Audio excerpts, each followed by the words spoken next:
Good evening. The August 7th, 2024 Arlington County Board of Zoning Appeals is now in session. Good evening and welcome. I am Inta Malice, Vice Chair of the Board of Zoning Appeals. The Chair, Richard Kaplan, cannot be with us tonight. The board is made up of 5 citizens appointed by the Circuit Court. Tonight, in addition to myself, we have members Judy Freshman joining us remotely, Portia Clark to my right, and Ms. Carol McCroskey to my left.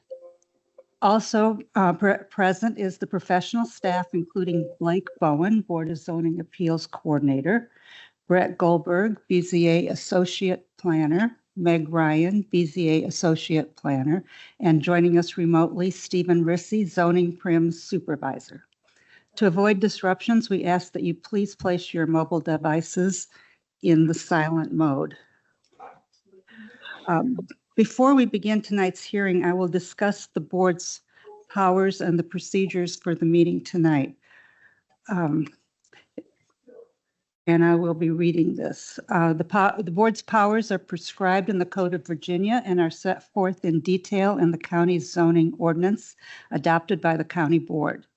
The Board of Zoning Appeals does not have the power to rezone property or to amend the regulations set forth in the ordinance. That authority rests with the county board. This board does have the authority to do 3 things.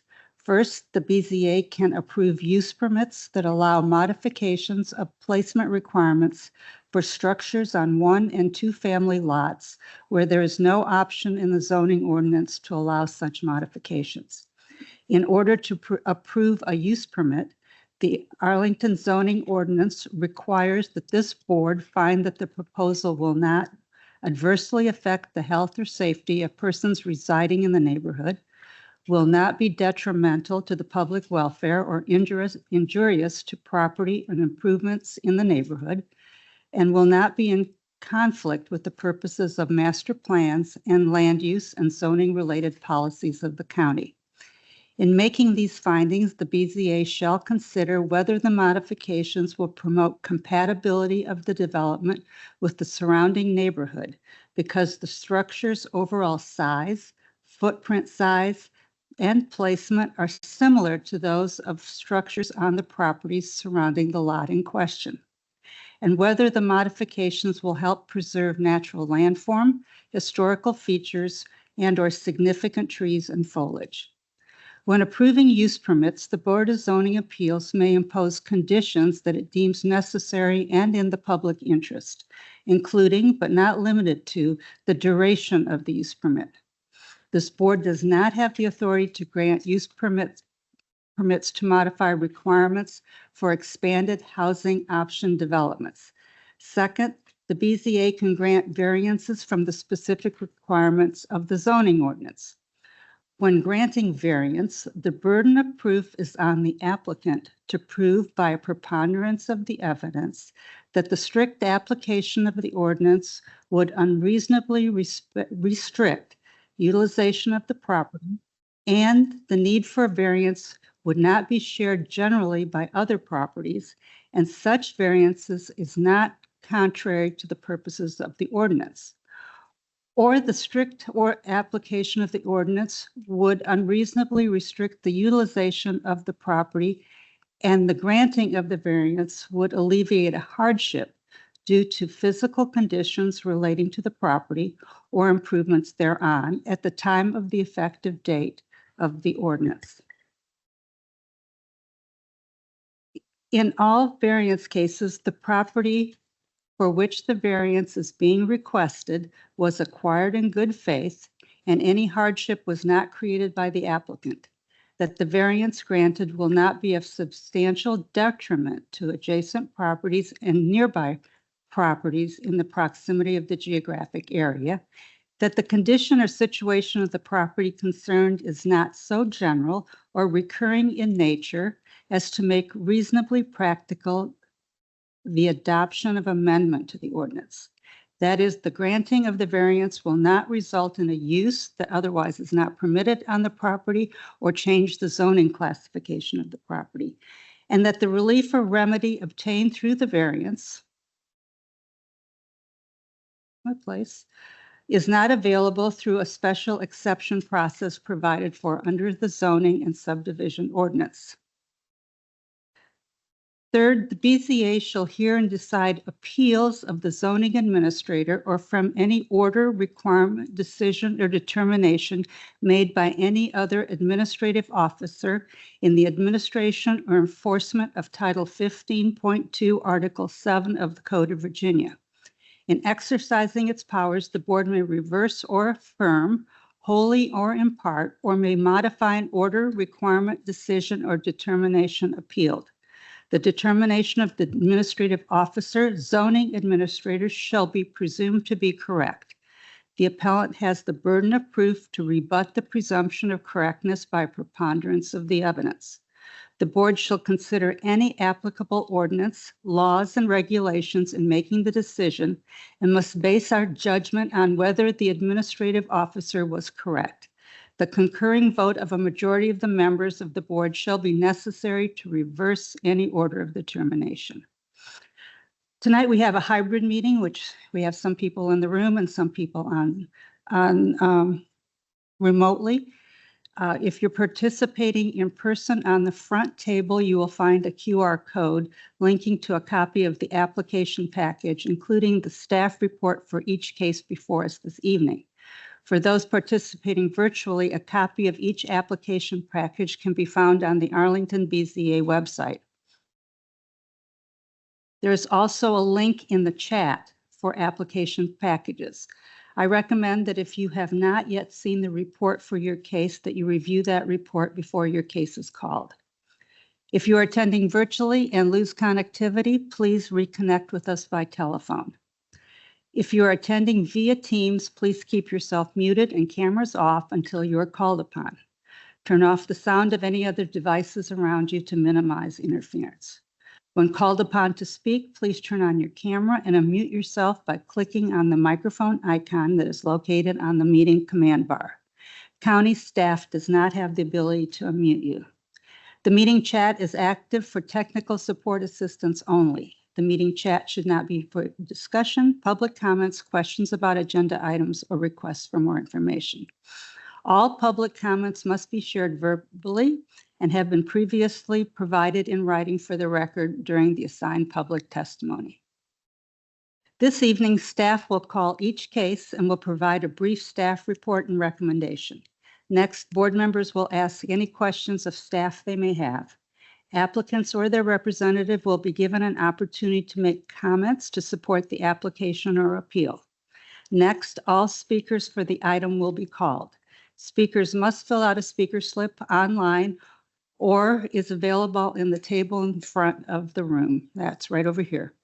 After we hear from speakers for or against the proposal, the board may permit the applicant a brief opportunity to clarify any points. The board may ask questions of any speaker, but does not permit cross-examination or direct questioning by others.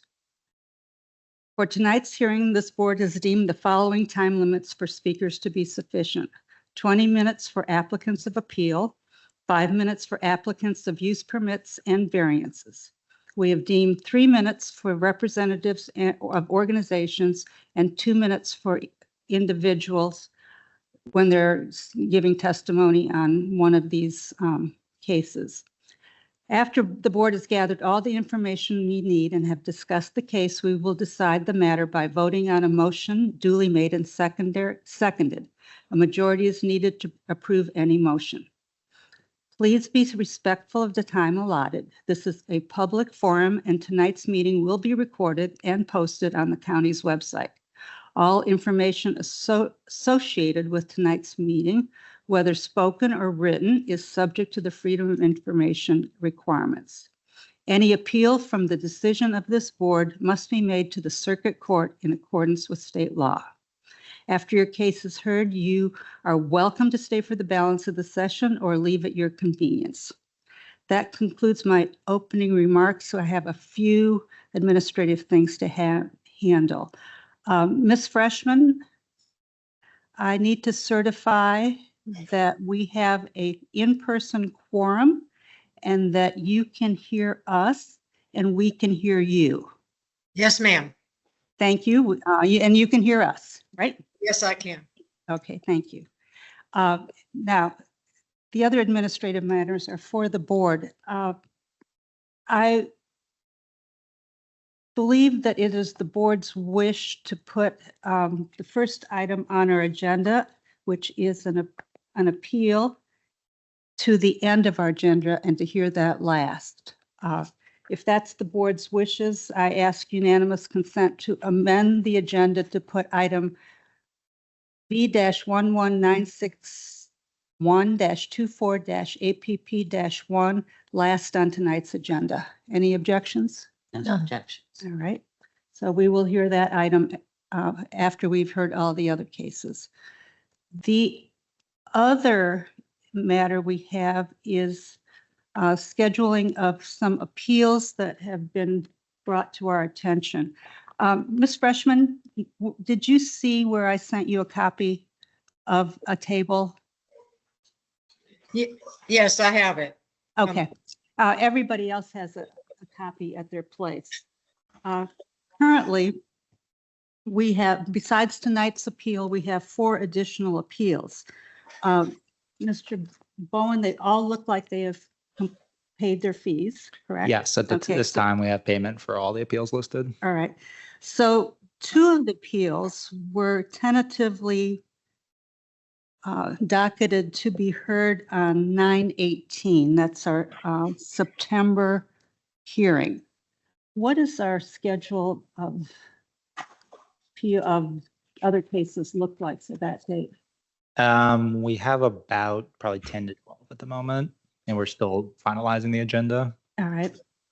So we do have a carryover date in September. We Is do, that correct? yes. That's the following date. I believe it's the the 19th.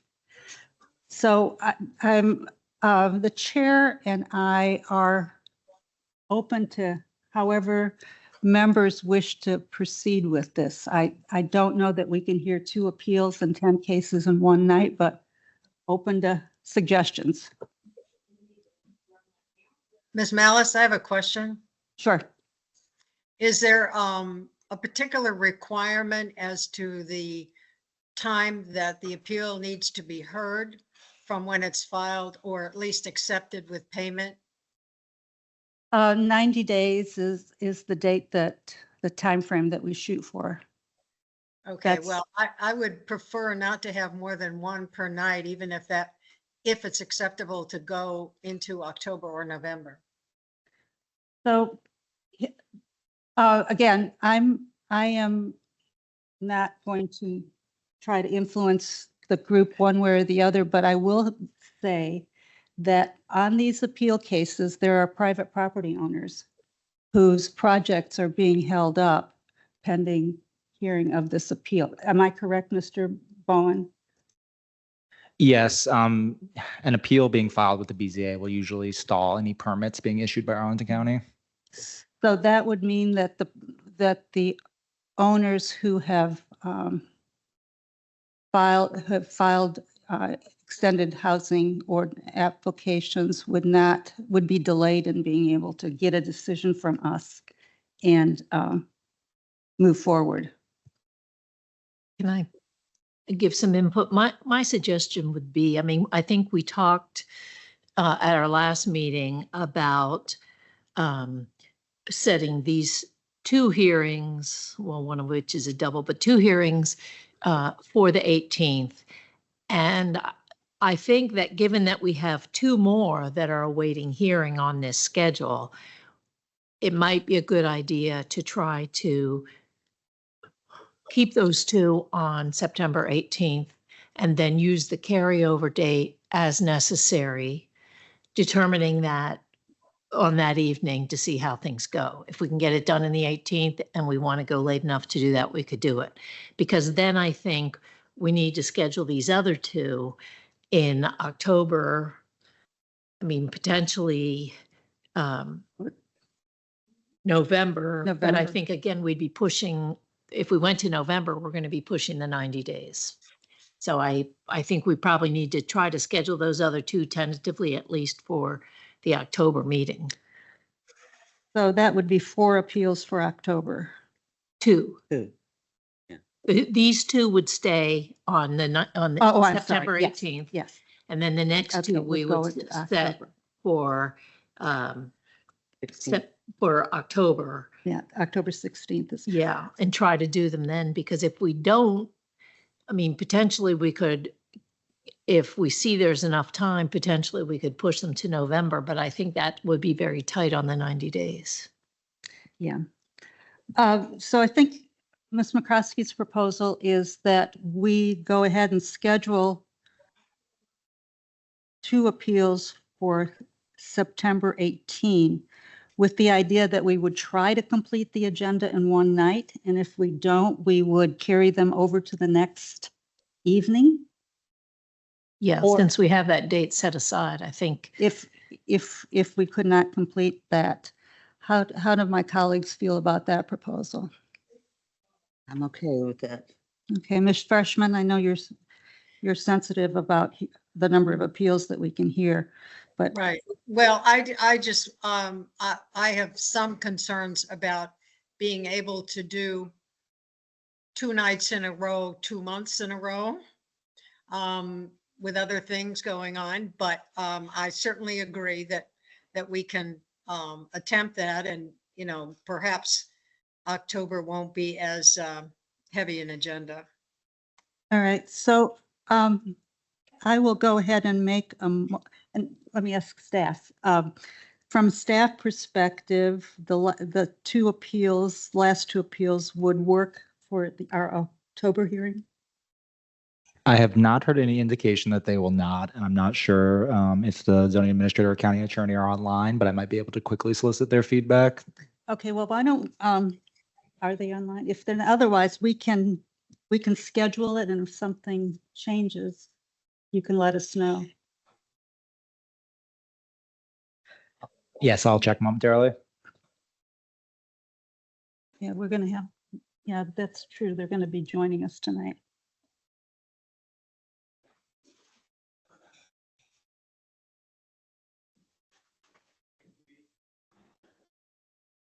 And Ms. Malice, while we wait a response, I believe the case numbers that you'd be confirming for September are ZAP 24-00005 and ZAP 24-00006 That is at correct. 501 and 505 North Randolph Street. Okay. And then for October, you'd be considering ZAP 24-00010, which I believe is 5630 8th Street North, and then ZAP 24-00012, which I believe is 3101 Military Road. Correct. Okay. That is correct. Thank you. And I have heard from the county attorney and zoning administrator that just chimed in. Both dates are good. All right. So I ask unanimous consent to schedule appeals ending in 00005 and 00006 for our September 18 hearing. And, Are we not doing 007? Yeah. oh, sorry, and 0007 for our September hearing, and 00010 and 00012 for our October 16th hearing. Any objections? No. Ms. Malice, the appeal ending in 0007, I do not believe was one of the ones mentioned. Oh, sorry. That is on the list here. Yeah. What's the address associated with that property? 2315 North Tuckahoe. Okay, yeah, that one was previously scheduled, and I believe that has been confirmed to be scheduled. I don't believe that was conditionally Oh, I tied to the see. September other 18th. condition. Okay, well, Okay. we're just You can reconfirm it, of course, just wanted to make sure. our appeal schedule for the next 2 months. Thank you. No objections from you, Ms. Freshman? No. Okay, so that's where we are schedule-wise. Thank you, everyone, for indulging us in that administrative matter. Mr. Bowen, will you call the first item on our agenda, which would, Yes, just one moment. All right, with the appeal having been moved to the end of agenda, the first case on our agenda this evening is case number V-11962-24-UP-1. This is a use permit request by Francis Durkin on behalf of Dylan and Jessica Connor, the owners, to permit a left side setback of 4.3 feet to the screen porch, patio, and foundation wall, 3.4 feet to the screen porch eaves instead of 8 feet to the screen porch, patio, and foundation walls, 5 feet to the screen porch eaves as required, and to permit a total aggregate side yard width of 14.9 feet instead of 18 feet as required regarding the rebuilding of existing nonconforming foundation wall with a patio above and side screen porch addition to an existing one-family detached dwelling in the R6 zoning district on the premises known as 1911 North Roosevelt Street within the Arlington East Falls Church Civic Association. Staff recommends that the board adopt the attached proposed resolution granting the use permit request with conditions. I will note that we do not have any supplemental materials for any of the cases on the agenda this evening, but we do have a speaker who has signed up to speak on this case. Any questions for staff? Yes, could I just ask from what I've read, this does not change the footprint of the house because what they're doing is putting in a porch. And so that's just not counted as part of the footprint. I believe that is correct. Ms. Ryan authored the report, so I'll ask her to confirm that detail. So they're going to be rebuilding a wall here Right, that's and that- existing and then adding above it. So the coverage doesn't change based on their proposed scope. Okay, but what they add above is sort of open. I guess there's a little wall, but it's an open porch. And so it doesn't count as part of the footprint of the house. Currently right now, it looks like this is that portion right here. Oh, I see. Oh, so So it's in kind other of words, enclosed. it's already included in the footprint Correct. because it has that area underneath. Okay, thank Yes. you. That Mhm. helps. Any other questions for staff? Is the applicant with us tonight? That would be Francis Durkin on behalf of Dylan and Jessica Connor.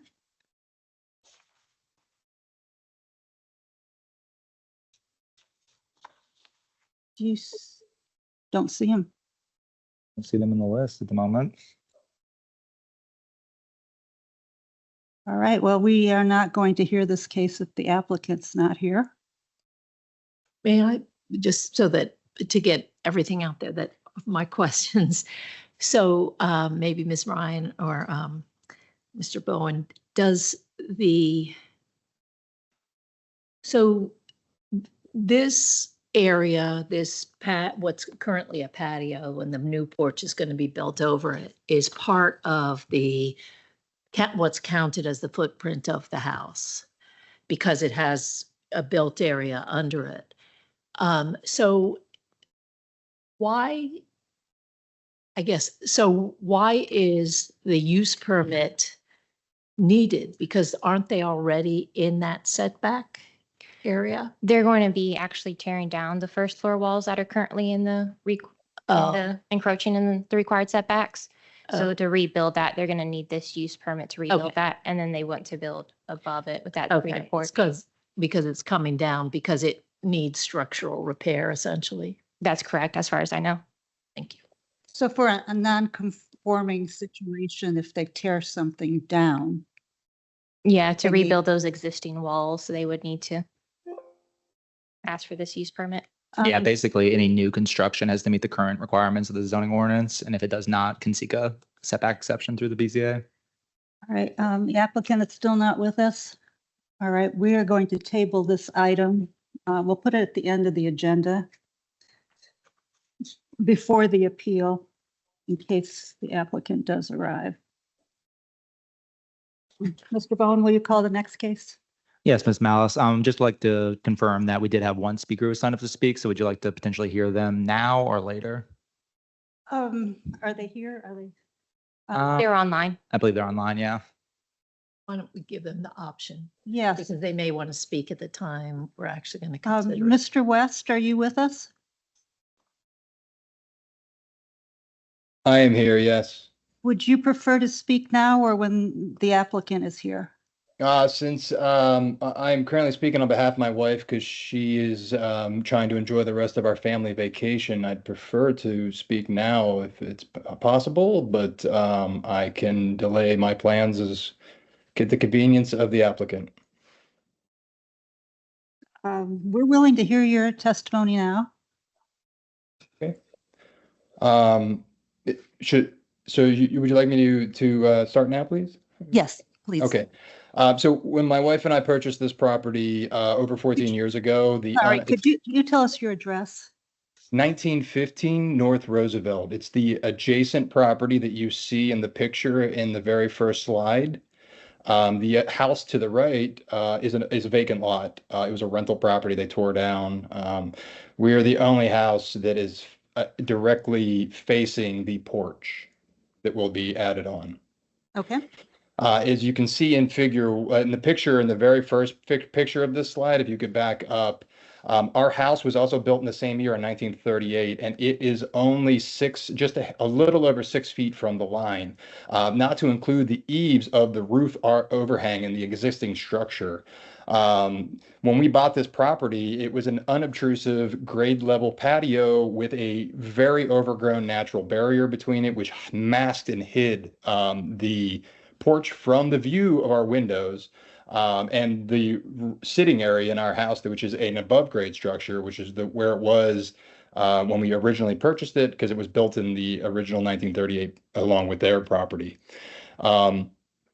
The concerns we have lived through, we did our renovation. If you look at the pictures of our house, you'll notice that the original structure's roof, the addition structure steps back the 2 feet that was required to put in to be in accordance with that, because it was a new addition. We didn't need extra space, and we followed the rules. The patio has been modified over the years. And as we found living through the renovations of our property and the previous owners when they renovated, the plats are not, I don't believe, accurate. These fences were way out of line. We had to shift everything. The existing porch right now has an overhang, which I believe is past what it is. In addition to the railings were modified at some point before the current owners took over, and they actually extend past the porch. There is an existing, if you look at the plat, which is not addressed in the report, a brick wall, retaining wall, which is almost 2 to 3 feet, which connects our property to that porch. That wall has been there since we have lived there. It was probably put in whenever in the 1930s or whenever it was renovated. There is over 2 feet of grade that could potentially be affected, that could come down into an area that is already very close. The process we have been involved in, I empathize with, because I'm a homeowner as well, but the burden has been on me. I've been calling, I've been researching this, and luckily Mr. Bowen and Megan have returned our calls. We have answered them and a lot of questions answered, but we still have many concerns and are opposed to any use permit at this point. So you have concerns about the proposed application? I do. From the window in the area of our first floor structure, we will be no more than, with the eve of their house being only 3 feet from the property line, there will only be about 9 feet between the properties. I read through the report. There are other properties that are listed which have closer variances, but it does not address when those variances were violated. But all of those houses were built in the 1940s. Most of them were renovated in the 55, 60, and 85, long before probably any of these setbacks existed. We bought the property with the setbacks, with the porch as is, and if it's a safety or a hazard, the space underneath is a crawl space. We knew the previous owners very well. It does not connect inside to the house. It's more of a storage area. So they're gaining or losing, asking for, because they have to apply for a permit, asking for more is just not, I don't believe is how this process should work. So let me ask you, did your neighbors visit you and show you their plans?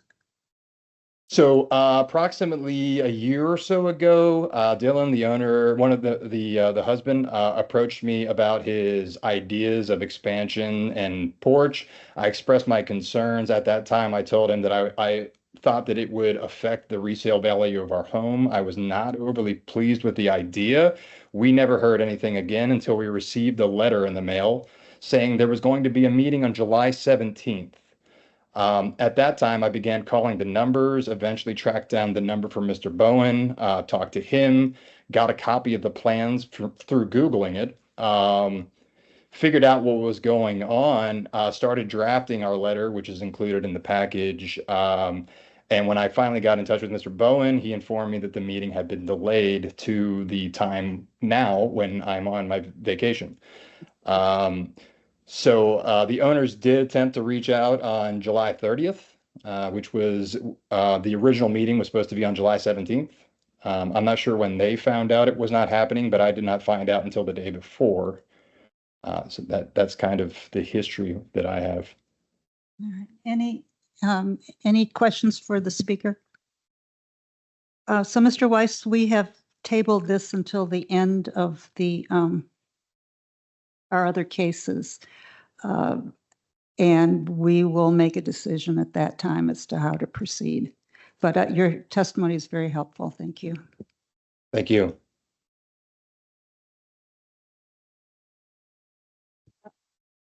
Mr. Bowen, will you call the next item, please? Yes, Ms. Malice, the next case on the agenda is case number V-11963-24-UP-1. This is a use permit request by Catherine and Jason Getter, the owners, to permit a left side setback of 5.8 feet to the building wall, 5.8 feet to the building eave instead of 10 feet to the building wall, 6 feet to the building eave as required, and to permit a total aggregate side yard width of 12.8 feet instead of 18 feet as required, regarding a two-story addition and new one-story front porch to an existing one-family detached dwelling in the R6 zoning district on the premises known as 5105 11th Street North within the Waycroft Woodlawn Civic Association. Staff recommends that the board adopt the attached proposed resolution granting the use permit request with conditions. And with this case and all cases moving forward, we do not have any supplemental materials or any speakers who have signed up to speak in advance. Thank you. Any questions for staff? Is the applicant with us? Catherine or Jason Getter? Yes, we're here. Can you see us? Yes, we can. Thank you. Good evening. Hi. Would you like to speak to your application? Sure. Primarily this is an application to modify our home to accommodate what we expect to be a reality in the near future. My dad had a stroke. We don't have a first floor bathroom or any kind of accommodation for them when they visit. And Jason's parents are getting older too. We're anticipating one or both sets of parents living with us for some period of time and just need space that accommodates our family plus additional folks with a setup that would accommodate their health needs. So my dad can't walk upstairs anymore, so he can't use the bathroom at our house. And we've talked to all of our neighbors. We got letters of support from every neighbor that's affected, including the primarily affected neighbor to the left of the property when you're looking at the photo that was shown at the beginning. No concerns. And this is really the only place on our property that we could possibly accommodate an addition that would meet these needs, just given the strange size of our lot. It's a triangle in the back. Building to the back wasn't really feasible and would have encroached even further on our neighbors. So we're trying to be good neighbors and find a way to do this without making anybody's setbacks too extreme. Thank you. Any Sure. questions for the applicant? I wanted to ask if you said you did get support from 1101, but was there something presented, a letter? Yeah. Yes. Yeah, so we had emails with that neighbor, Walter Babbitt, and those emails indicate that that is his address. He does not live there, and there are no tenants in that property. He provided a written or a signature on a letter that indicated his support, and on that letter he wrote his mailing address. I believe that's his home address, which is in Annandale, but it is the same person who owns 1101. Yep. And he received the full packet of plans that we delivered to all of our neighbors, and we had a phone call with him to walk through those plans before he gave us his signed support letter. But it was Ms. sent, Malice? Sorry? you sent the letter in that he sent or the email to the board? Yes, I believe. Let me check the package that we have. It's the last page in the package. Is the last Ms. one? Malice? Yes, Ms. Freshman? I questioned that as well, but I did look at the real estate records, and even though he has an Annandale address, he is the owner of that property. Okay. we're So good. that means that all of the surrounding affected neighbors have approved. Mr. McCroskey.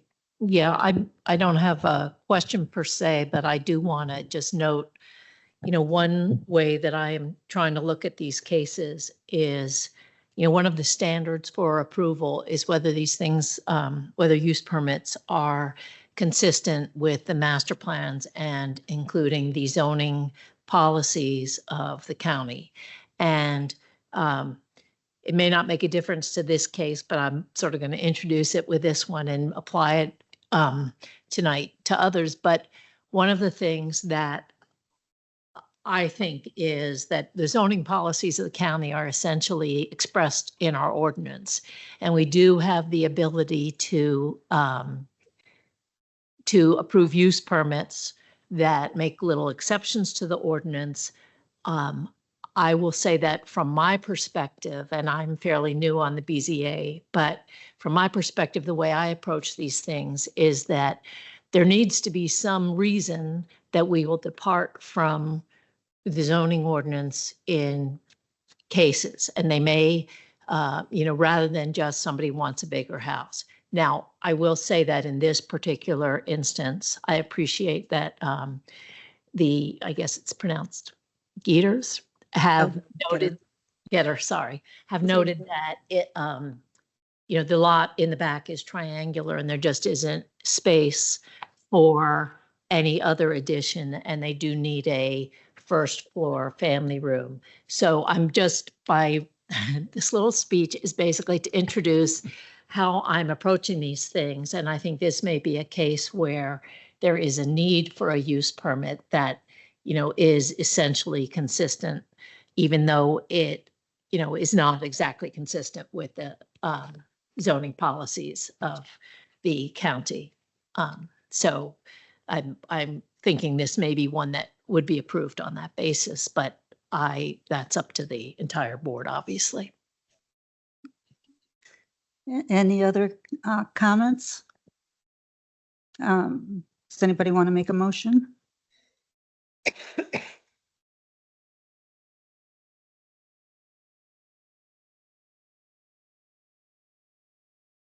Hello, this is Dylan Connor. I'm sorry for joining late. I apologize. Who are you? Mr. Connor from the prior I'm case. sorry. I'm Mr. sorry. Mr. Connor, apologize. we've tabled your case till we've completed all the other cases. Of course, ma'am. I'll make the motion. Okay, I move that the Board of Zoning Appeals approve the attached proposed resolution granting the use permit V-11963-24-UP1, subject to the conditions listed. Second, all right. Motion made by Ms. Clark, seconded by Ms. Freshman. Is there any further discussion? I will call the roll. Ms. Freshman, aye. Ms. McCroskey, Yes. and Ms. Clark. Aye. Vice Chair votes aye. Motion to approve the use permit with conditions passes 4-0. Thank you very much. And Thank you. Thank you for your time. Appreciate it. Mr. Bone, will you call the next item, please? Yes, Ms. Malice, the next case on the agenda is case number V-11964-24-UP-1. This is a use permit request by Stephen Tinter on behalf of Stephen Sean and Irene Wilson, the owners, to permit a separation of 6 feet from the building wall, 5 feet from the building eaves to a detached accessory building instead of 15 feet of separation from the building wall, 11 feet from the building eaves as required, and to permit a street setback of 16.7 feet to the porch column instead of 21 feet to the porch column as required, regarding a 1-column addition to an existing nonconforming porch and a new rear addition to an existing one-family detached dwelling in the R6 zoning district on the premises known as 801 North Jackson Street within the Ashton Heights Civic Association. Staff recommends that the board adopt the attached proposed resolution, partially granting and partially denying the use permit request with conditions, granting the requested street setback modifications for a new column and denying the requested separation between the addition wall and the accessory building wall. Staff has also provided an alternative resolution should the BZA see fit to approve the use permit request as advertised with conditions. Any questions for staff?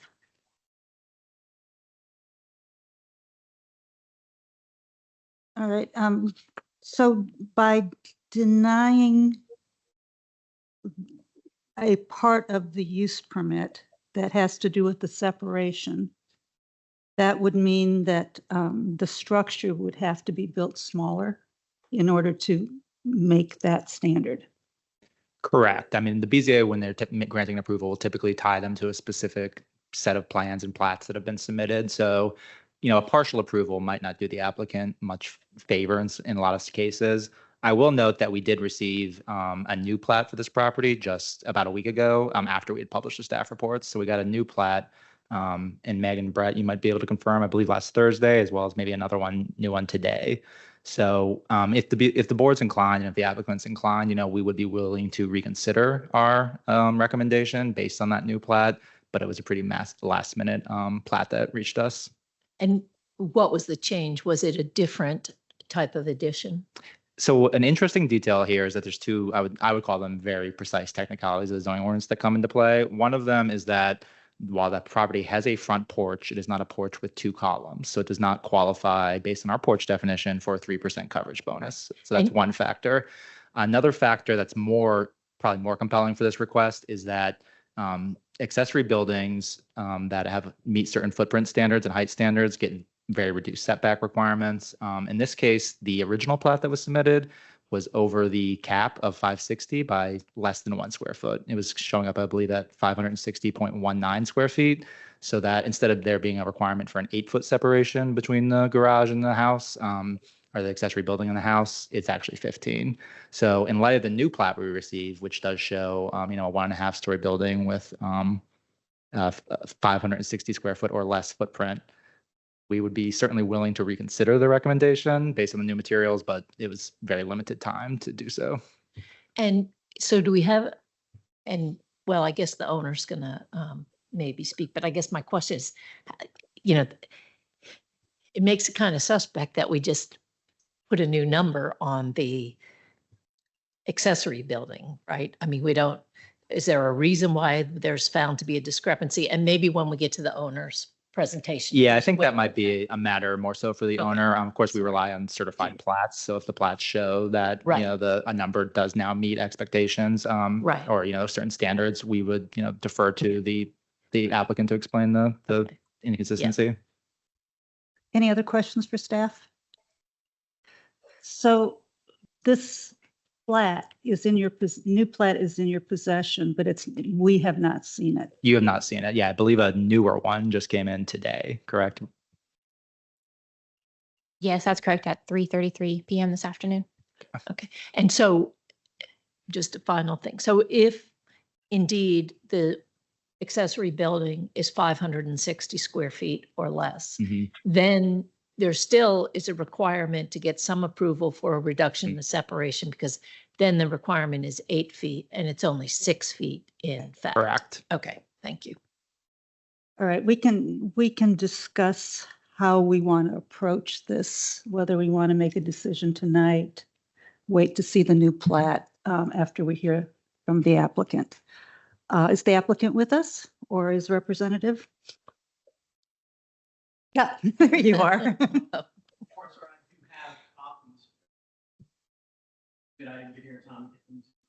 All right, if you would give them to one of them.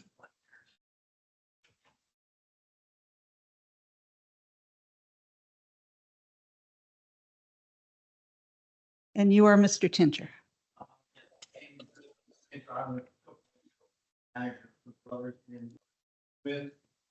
You're on behalf of the owners, who actually send their apologies. They have scheduled vacation time around the date, like other folks here, and they're currently out of town. They're having issues with connectivity. So that actually been a very interesting application for us. We've learned a lot on, especially the nuances of the front porch. But we had originally advised our client that there was an 8-foot separation requirement between the addition and the detached structure, which is the structure. And we didn't even realize that the plat had.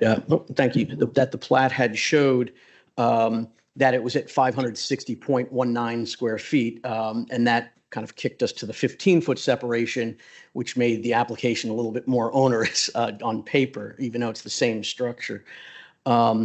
So the structure was built by the previous owner, who was a licensed architect, so not the current owners. They kind of inherited this structure. And I think in looking at it, what might have happened, the actual slab for the structure is smaller, and I think it might have been out of square. So if you look at it and measure the slab, it's smaller, but they measured the walls per the zoning ordinance, which overhang the slab a little bit. And I think that's where some of the discrepancy might have missed that 560 square foot mark by just that little bit. So the zoning reviewers had said if we were able to obtain an updated plat, that they may reconsider their position. And so we went out and actually measured ourselves to see what it was and see if it was worthwhile.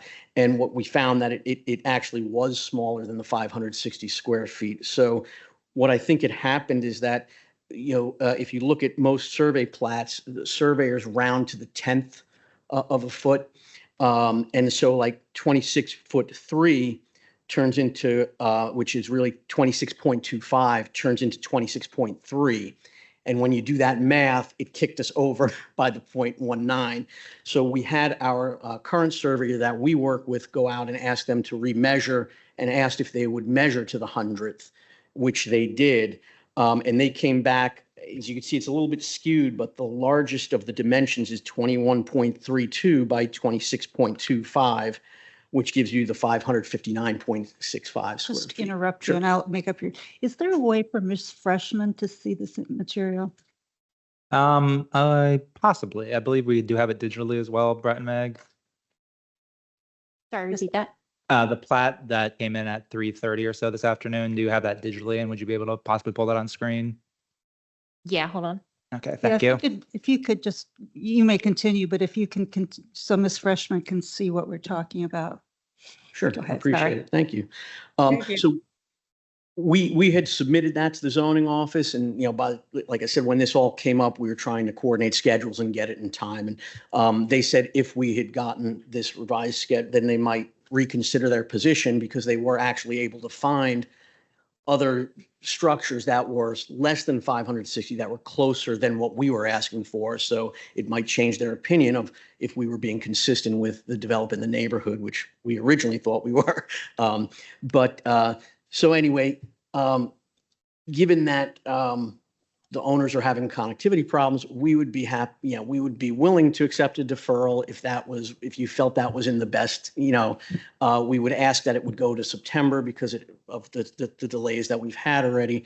But if you feel that you have enough information with the revised plat and the recommendations and they had, given examples of closer ones in case it was something that was going to be looked at. If you find you have enough information and you have questions, I'm happy to do my best to answer them as best we can. Thank you. I appreciate that, and I appreciate your willingness to consider all the options for us. Do my colleagues have any questions, comments of the applicant?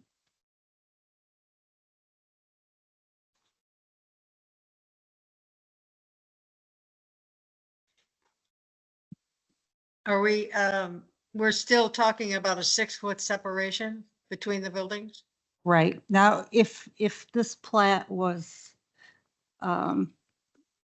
It would be 6 feet instead of 8, instead of 6, instead of 15, Right. or Right, 9, right. or the numbers are getting confusing even for me, but it's less of an encroachment into the required separation, I think, if you look at it as like a percentage, which, like I said, that's why we had recommended it, because we didn't think that the 2 feet was we follow you. overly onerous. But We follow you. So it's a two-part question. One is, do we need time to study the flats and/or do we think a 6-foot separation would be approvable? Ms. Freshman? Yeah, my opinion, something that comes in at 3:30 on the day of the hearing needs to be reviewed by staff as well as the board members. And whether or not, as well as whether or not 6-foot separation is justified, or whether the addition can be made smaller in order for it to not to be necessary. And yeah, I will just say that in keeping with my earlier statement, I do have a concern about what the reason would be for reducing the 8 foot to 6 feet. And I understand that, we're looking at a much smaller discrepancy from the ordinance requirements, but I guess I look at it from perspective of what is the reason to have the addition be that size and all. And so it might be worth, that's just my outlook on it right now. From a design perspective, I mean, we had that discussion with the homeowner. It might be a more appropriate question to ask a homeowner, and I understand Okay. that if you want to Would- hear from them, but Would they be able to join us? we had spoken to them about, it was about really the access to, on that back door. When we kind of tried to, because we had looked at cutting it back so that I'm sorry. Would the owners be available to come to the hearing next Oh, I'm month? sorry, I didn't hear you. As far as I know, yes, they'll be back in town. So if you wanted to hear directly from them, I think McCroskey, was speaking for all of us when, we'd like to know if there's alternatives. I respect would- that. That's That bring this into compliance. Mhm. So I think we're headed towards a deferral. Would anybody like to make a motion in that direction? And that would give staff time to Mhm. properly review the plats, update the staff report, reconsider their recommendation. I'll try a motion. All right.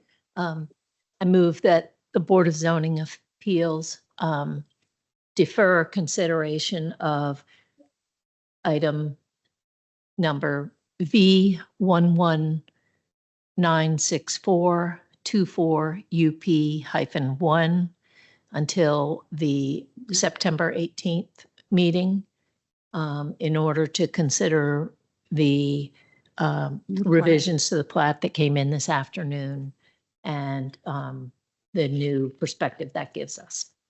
I'll second.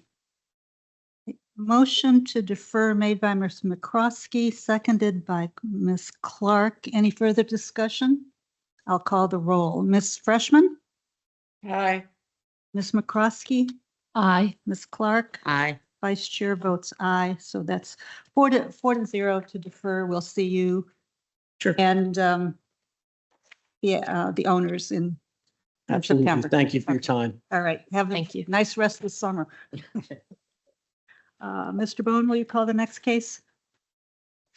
Yes, Ms. Malice, the next case on the agenda is case number V-11965-24-UP-1. This is a use permit request by Skylar Aarons on behalf of IPL LLC, the owner, to permit a street setback of 18.9 feet to the porch, 17.8 feet to the porch eaves instead of 21 feet to the porch, 19.5 feet to the porch eaves, and to permit a street setback of 24.8 feet to the building walls instead of 25 feet to the building wall as required regarding the rebuilding of a one-family detached dwelling atop modified foundation walls with new front porch and rear additions in the R6 zoning district on the premises known as 701 North Greenbrier Street within the Bluemont Civic Association. Staff recommends that the board adopt the attached proposed resolution granting the use permit request with conditions. Questions for staff? Just a very quick question. So when we talk about modified foundation walls, do we mean moved? I would call it, I'll allow Mr. Aarons, I believe he's here to speak to that, but I believe they are vertically extending them to increase the ceiling height, maintaining the same setbacks, but just vertically extending them to make the Okay. ceilings taller in the basement. All right, we'll wait. All right, let's hear from the applicant. Welcome. Good evening. Good evening. Thank you to the board members for the opportunity to present this, and thank you to the staff for all the work they do to putting these packets together. Yes, our request is for the porch to encroach, kind of a standard porch in Arlington, 6 foot out. We previously had approval to build a porch on the front, but unfortunately, I think we're maxed out at like 3.8 feet is what we were allowed to build by right.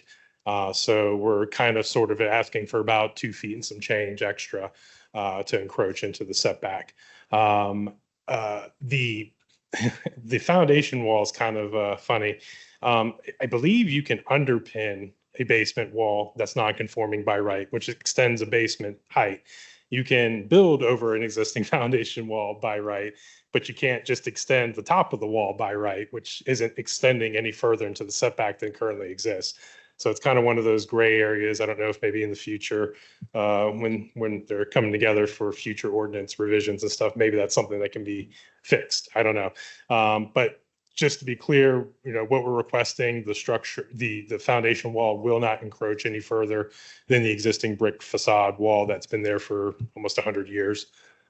We even designed the new first floor, second floor walls. A lot of people say, hey, we just want to build over the top of that non-conforming. I always try to talk to my customers and say, hey, can we give a little bit if we're asking for a little? And it seemed to fit the design criteria. So when we did the first floor, second floor wall design, we did set it back so that those do actually meet the setback requirements. I don't know if that's something you may have noticed or not, but the plat just shows the closest distance, which is the foundation wall in this case. The newer walls above will actually meet the 25-foot setback. And that's kind of something we did on purpose to try to, lighten the blow a little bit of the request. So, but that, if you have any more questions, happy to answer. Ms. Mallett? Ms. Freshman. Mr. Aaron's, am I correct that this structure is under roof at this point and looks a lot different than the photographs we saw? Yes, that was something I had discovered actually when I think Miss Meg Ryan had emailed me. I was out of the office until yesterday. I was a little surprised by that, to say the least. They did not build the deck foundation for the porch in the event that the porch had to be reduced. Quite simply, they had approval for this structure months ago. And the owner, who is also the builder, was out of town and had several jobs going on and had a crew leader who was sort of balancing jobs. And unfortunately, sometimes the fellows in the field don't understand the permitting side and stuff that's going on. And they were under the impression, the guys in the field, that they were just doing this for the porch because they knew the wall was being set back. And again, I think the common lay logic of them knowing that the foundation wall could be extended downward and not upward was kind of just a mistake they had made. It struck me as a little presumptuous, but you're saying that the request for the porch, as they haven't put any structure in for that? Not the foundation, no. I think because I think the field guys were kind of more under the idea that the porch was the bigger issue. And so they did not build any permanent foundation work there because of concrete and stuff like that. In worst case, if it wasn't approved, they didn't want to have to bust up concrete and all that. So, well, that would be less of a challenge than taking down the structure, however. Yes. Thank you.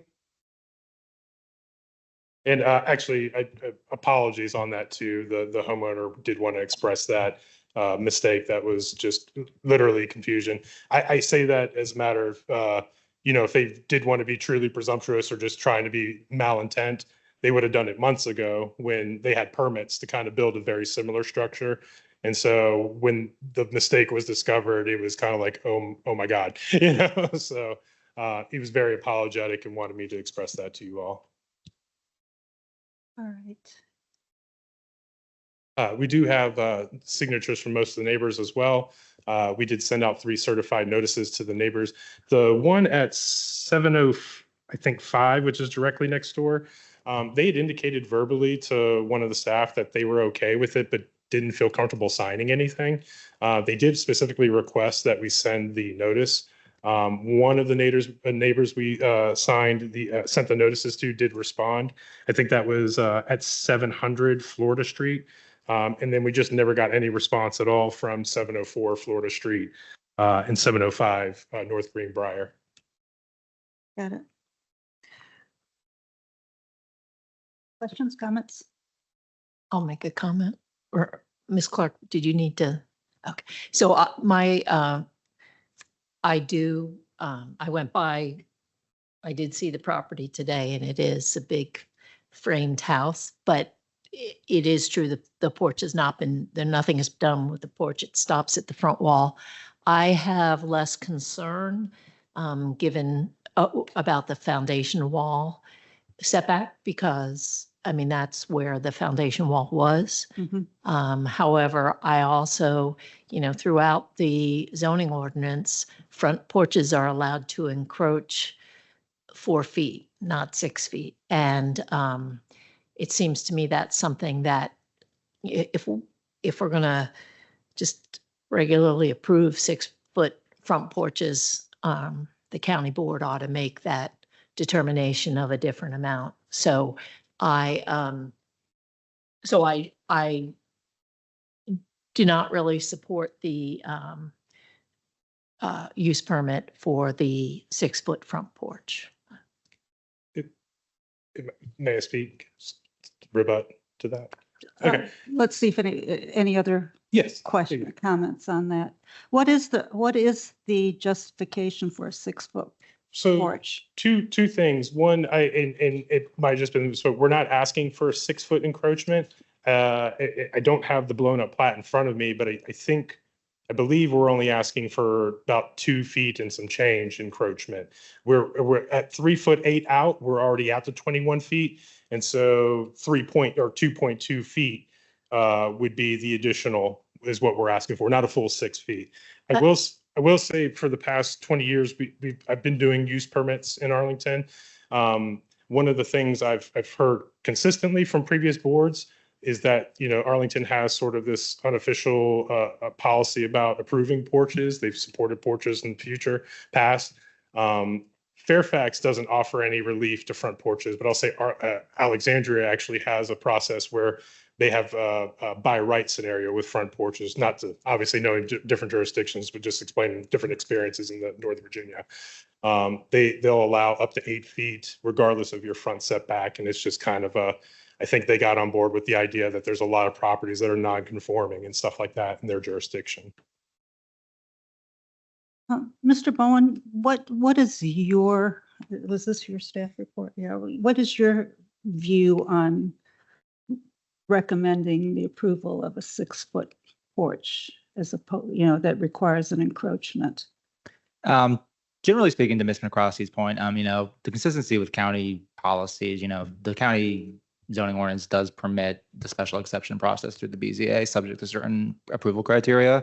So assessing this porch based on the compatibility of other examples in the area, I think it does meet those compatibility criteria. And therefore, I think the 6-foot porch could be appropriate.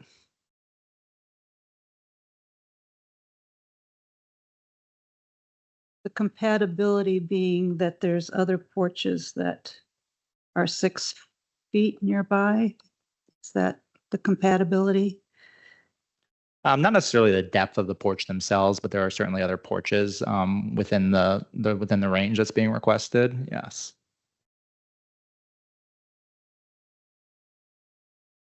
And I will say the applicant is correct that the 4 feet of encroachment is permitted by the ordinance. It's only the additional 2 feet that's an issue here. I just didn't mean to correct, but 2 sounds better than 6. I got it.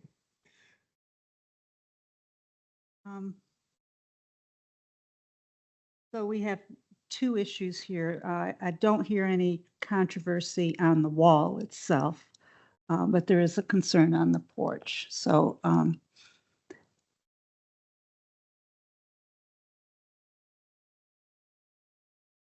we could split this motion and vote on one and the other. Well, I think, well, yes, we could do that, or we could, if somebody wants to, if people are in complete agreement with what I've said, I could try to make a motion that does that. But if people aren't in agreement and somebody wants to make the motion that's recommended by staff, they could go ahead and do that as well. All right. And we could just take a vote on that. Okay. All right.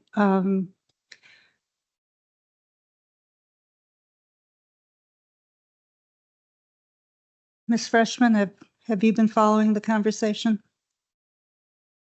Yes, but I'm sort of at a disadvantage paperwork wise for motions. I generally I will support the motion, the staff recommendation. All right. All right. Make a motion. All right. And I'll note that Ms. Ryan is pulling the resolution on screen if anyone wishes to read it from there. Thank you, Meg.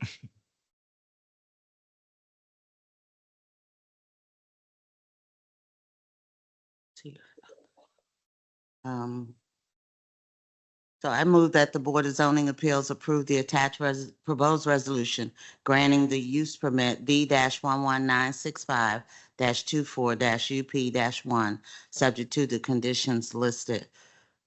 Second. Okay. All right.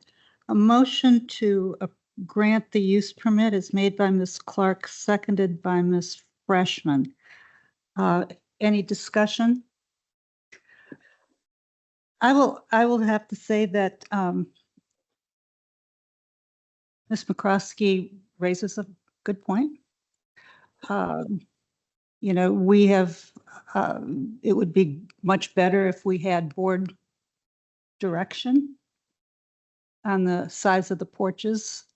On the other hand, I know that we do look at compatibility and we have encouraged porches. And so I think we have been less than rigorous in upholding that standard. But I will, in this case, support the motion. Any other discussion? I will call the roll. Ms. Freshman? Aye. Ms. McCroskey? No. Ms. Clark? Aye. Ms. Malice votes aye. Motion to grant the use permit passes 3-1. Thank you to the board. All right, Thank thank you. Mr. Bowen, will you call the next item? Yes, the next case is case number V-11966-24-UP-1. This is a use permit request by Ryan and Lisa Burns, the owners, to permit a street setback of 17.4 feet to the porch, 16.9 feet to the porch eaves, instead of 21 feet to the porch, 19.5 feet to the porch eaves is required, regarding a new front porch addition to an existing one-family detached dwelling in the R6 zoning district on the premises known as 5805 15th Street North within the Westover Village Civic Association. Staff recommends that the board adopt the attached proposed resolution approving the use permit request with conditions. Any questions for staff? All right, is the applicant Ryan or Lisa Burns with us?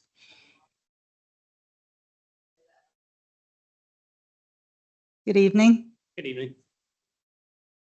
Hi, my name's Ryan Burns, and my wife Lisa and I have been living in our house in Westover for almost 3.5 years now, and we are looking to construct a front porch along the front of our house. And we just want to have a place where we could be out in the front and interact with our neighbors and, you know, watch future kids in the cul-de-sac and just kind of create a bigger sense of community. We've spoken with all of our neighbors in the cul-de-sac and the cul-de-sac next to us, and they're all in full support of the porch. They're kind of eager to see it get started, and they were excited with how it'll turn out. And we've looked at other porches and talked to other neighbors in our neighborhood and community, and we are going to make sure that the porch matches other porches, and they are of similar size and setback, and we are not encroaching further than existing porches in our neighborhood. And we are just thank you for your time and hearing my case. Thank you for being brief. Any questions for the applicant?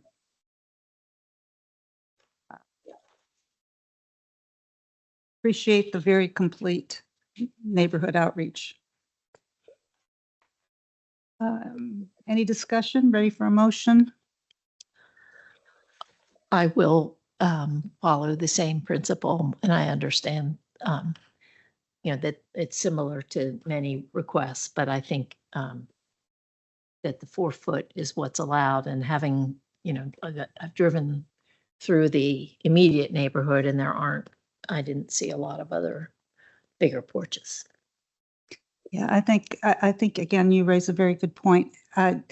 There is a question in my mind about the utility of a 4-foot porch, which I think maybe requires some broader discussion internally among ourselves and staff. But in this case, I will support the motion if there is one to approve.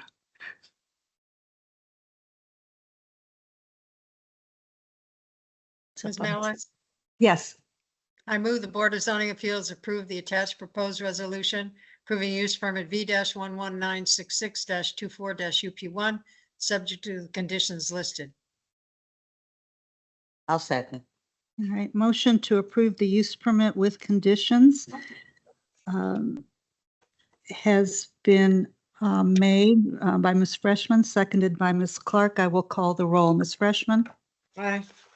Ms. McCroskey, No. Ms. Clark, Aye. Vice Chair votes aye. Motion passes 3-1. Thank you very much.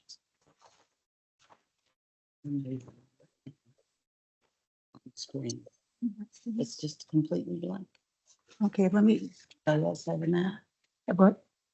My case is completely blank. I can't. Oh. read it. No, mine is no.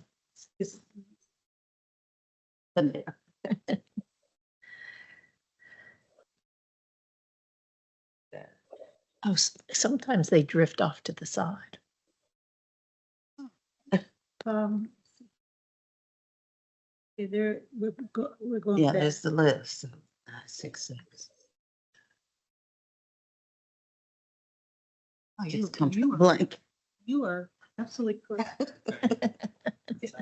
It just comes up blank. I don't know why it's not showing. She's doing the right thing.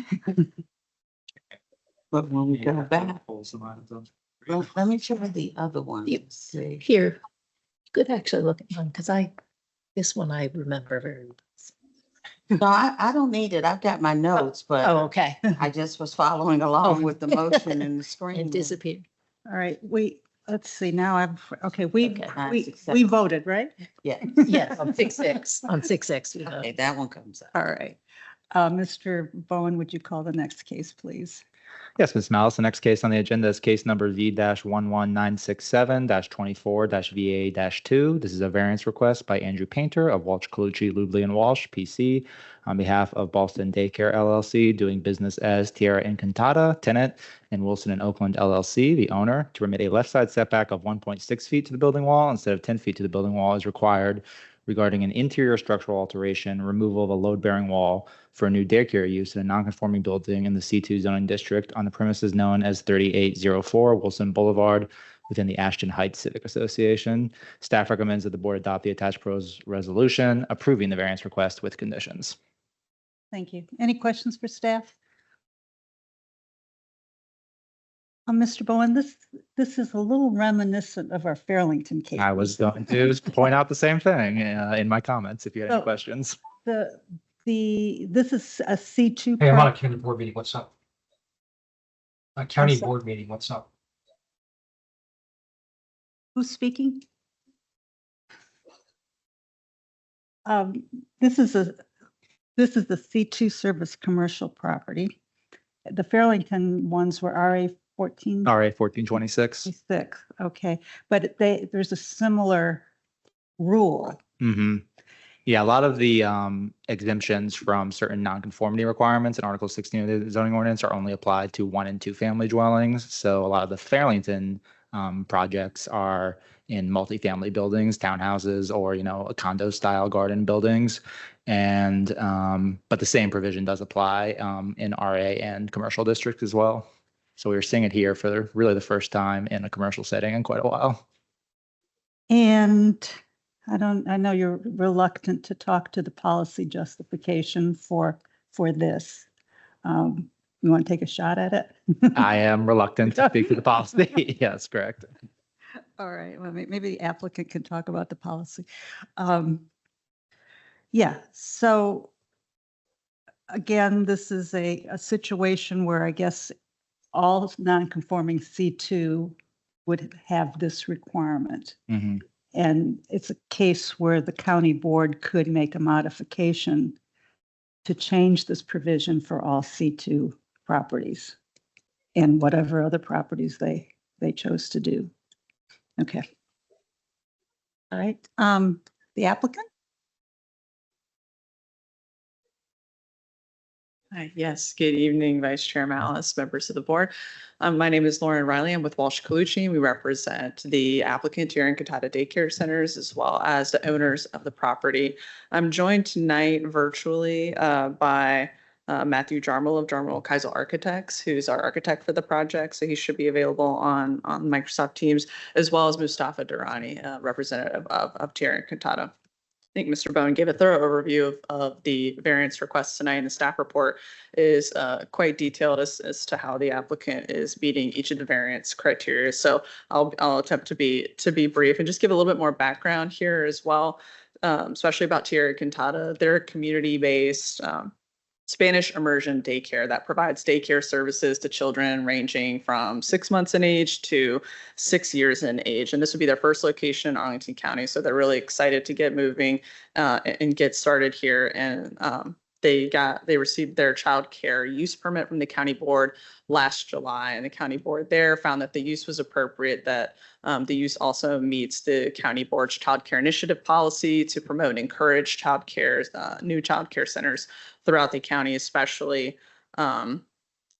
accessibility to new and different child cares like this one, a Spanish immersion daycare center in Boston.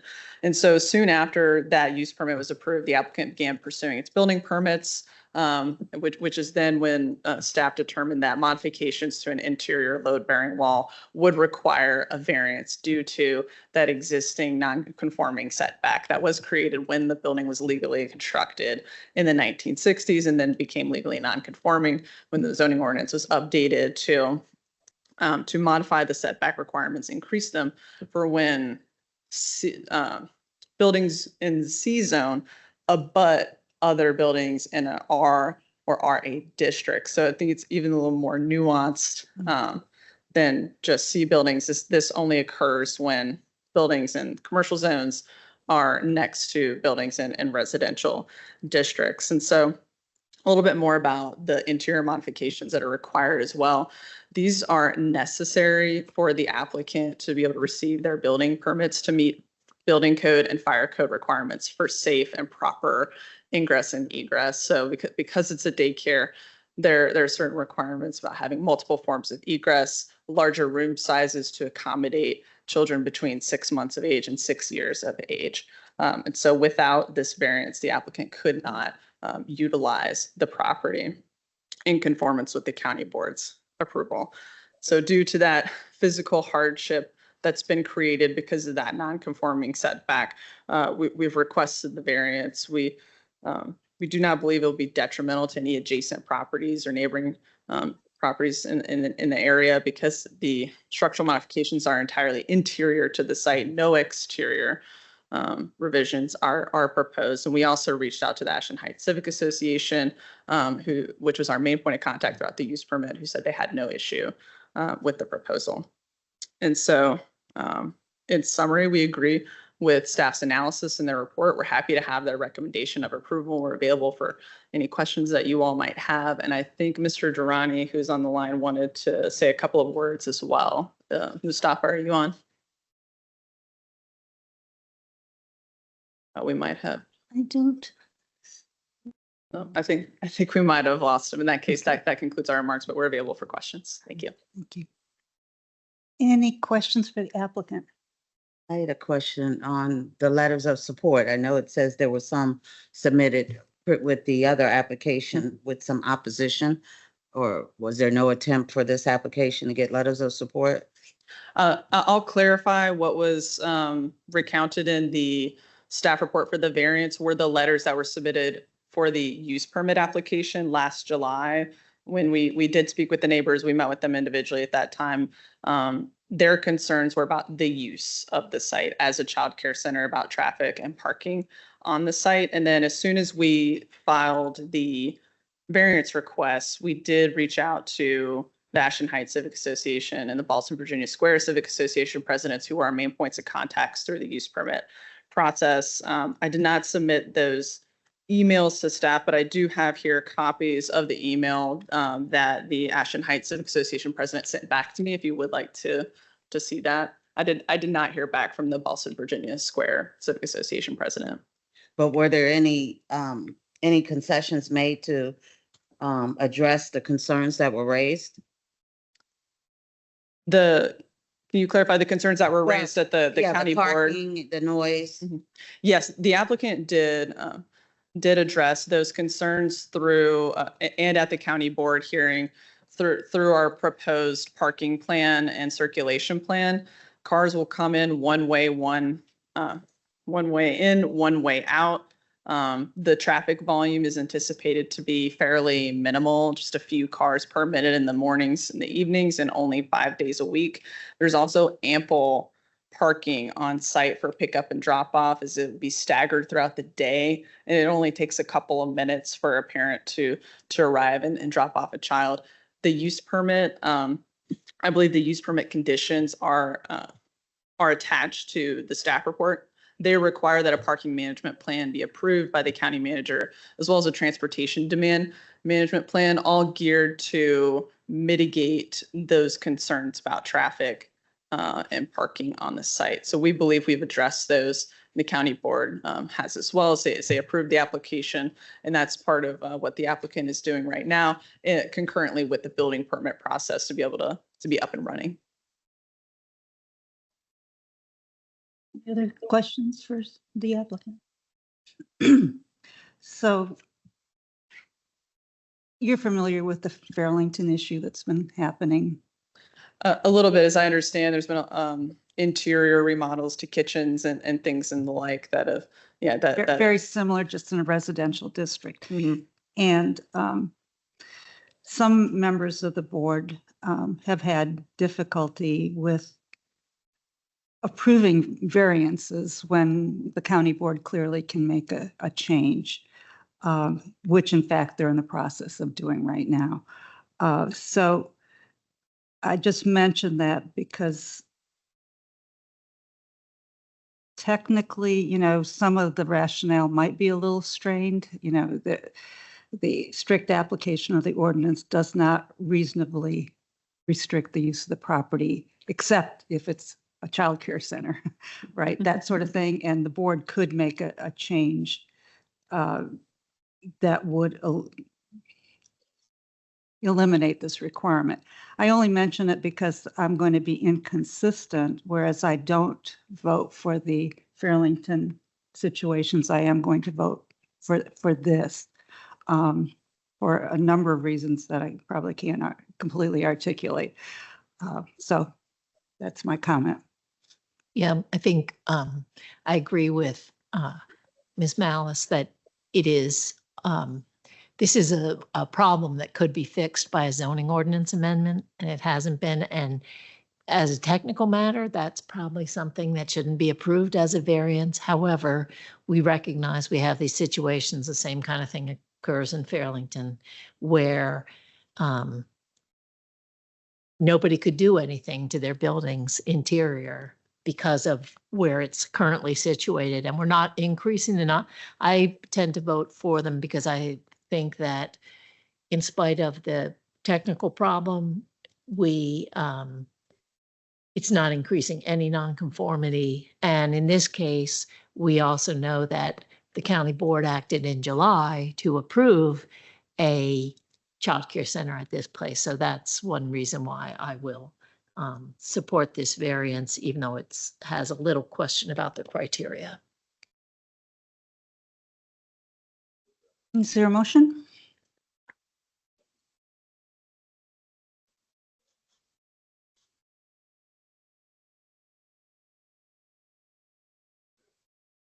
I'll make a motion. I move that the Board of Zoning Appeals adopt the attached proposed resolution approving the variance V-11967-24-VA-2, subject to the conditions listed. Do you have a second? Second. Motion to approve the variance made by Ms. McCroskey, seconded by Ms. Freshman. Is there any further discussion? I will call the roll. Ms. Freshman? Aye. Ms. McCroskey? Aye. Ms. Clark? Aye. Vice Chair votes aye. Motion to approve passes 4-0. Thank you very much. Have a good night. Thank you. Oops. Will you call the next, Mr. Bowen, will you call the next item? Yes, Ms. Malice, the next case on the agenda is case number V-11968-24-UP-1. This is a use permit request by Dino Ponce on behalf of Taylor and Claudia Bennett, the owners, to permit a right side setback of 5 feet to the building wall, 4.3 feet to the building eaves, and 5 feet to the deck instead of 10 feet to the building wall, 6 feet to the building eaves and deck as required, and to permit a total aggregate side yard width of 14.4 feet instead of 18 feet as required regarding a one-story addition and new rear deck to an existing one-family detached dwelling in the R6 zoning district on the premises known as 616 North Kenmore Street within the Ashton Heights Civic Association. Staff recommends that the board adopt the attached proposed resolution granting the use permit request with conditions. Thank you, Mr. Bowen. Are there any questions for staff? Is the applicant with us? Yeah, hi, Taylor Bennett's here, the homeowner, and I believe Dino is in the room. All right, who will be speaking? I will speak first. Okay. I'll make it quick. All right, you're Mr. Ponce.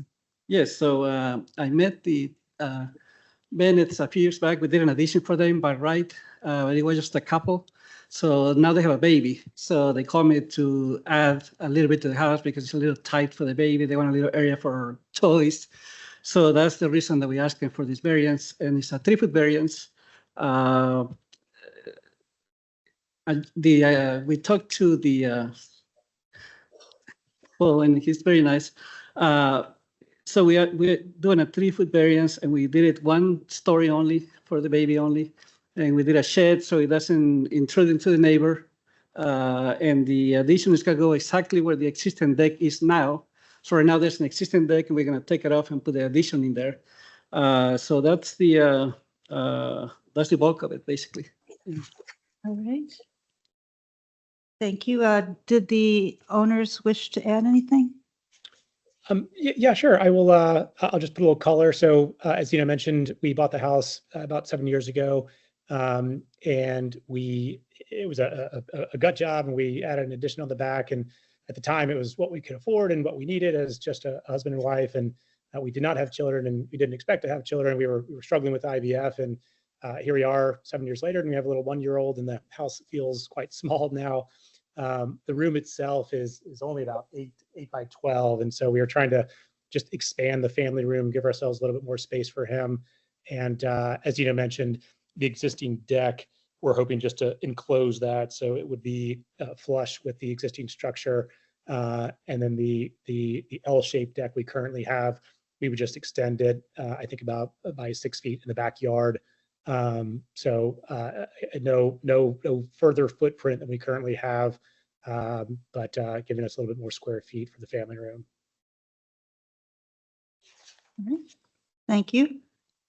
Any questions for the applicant?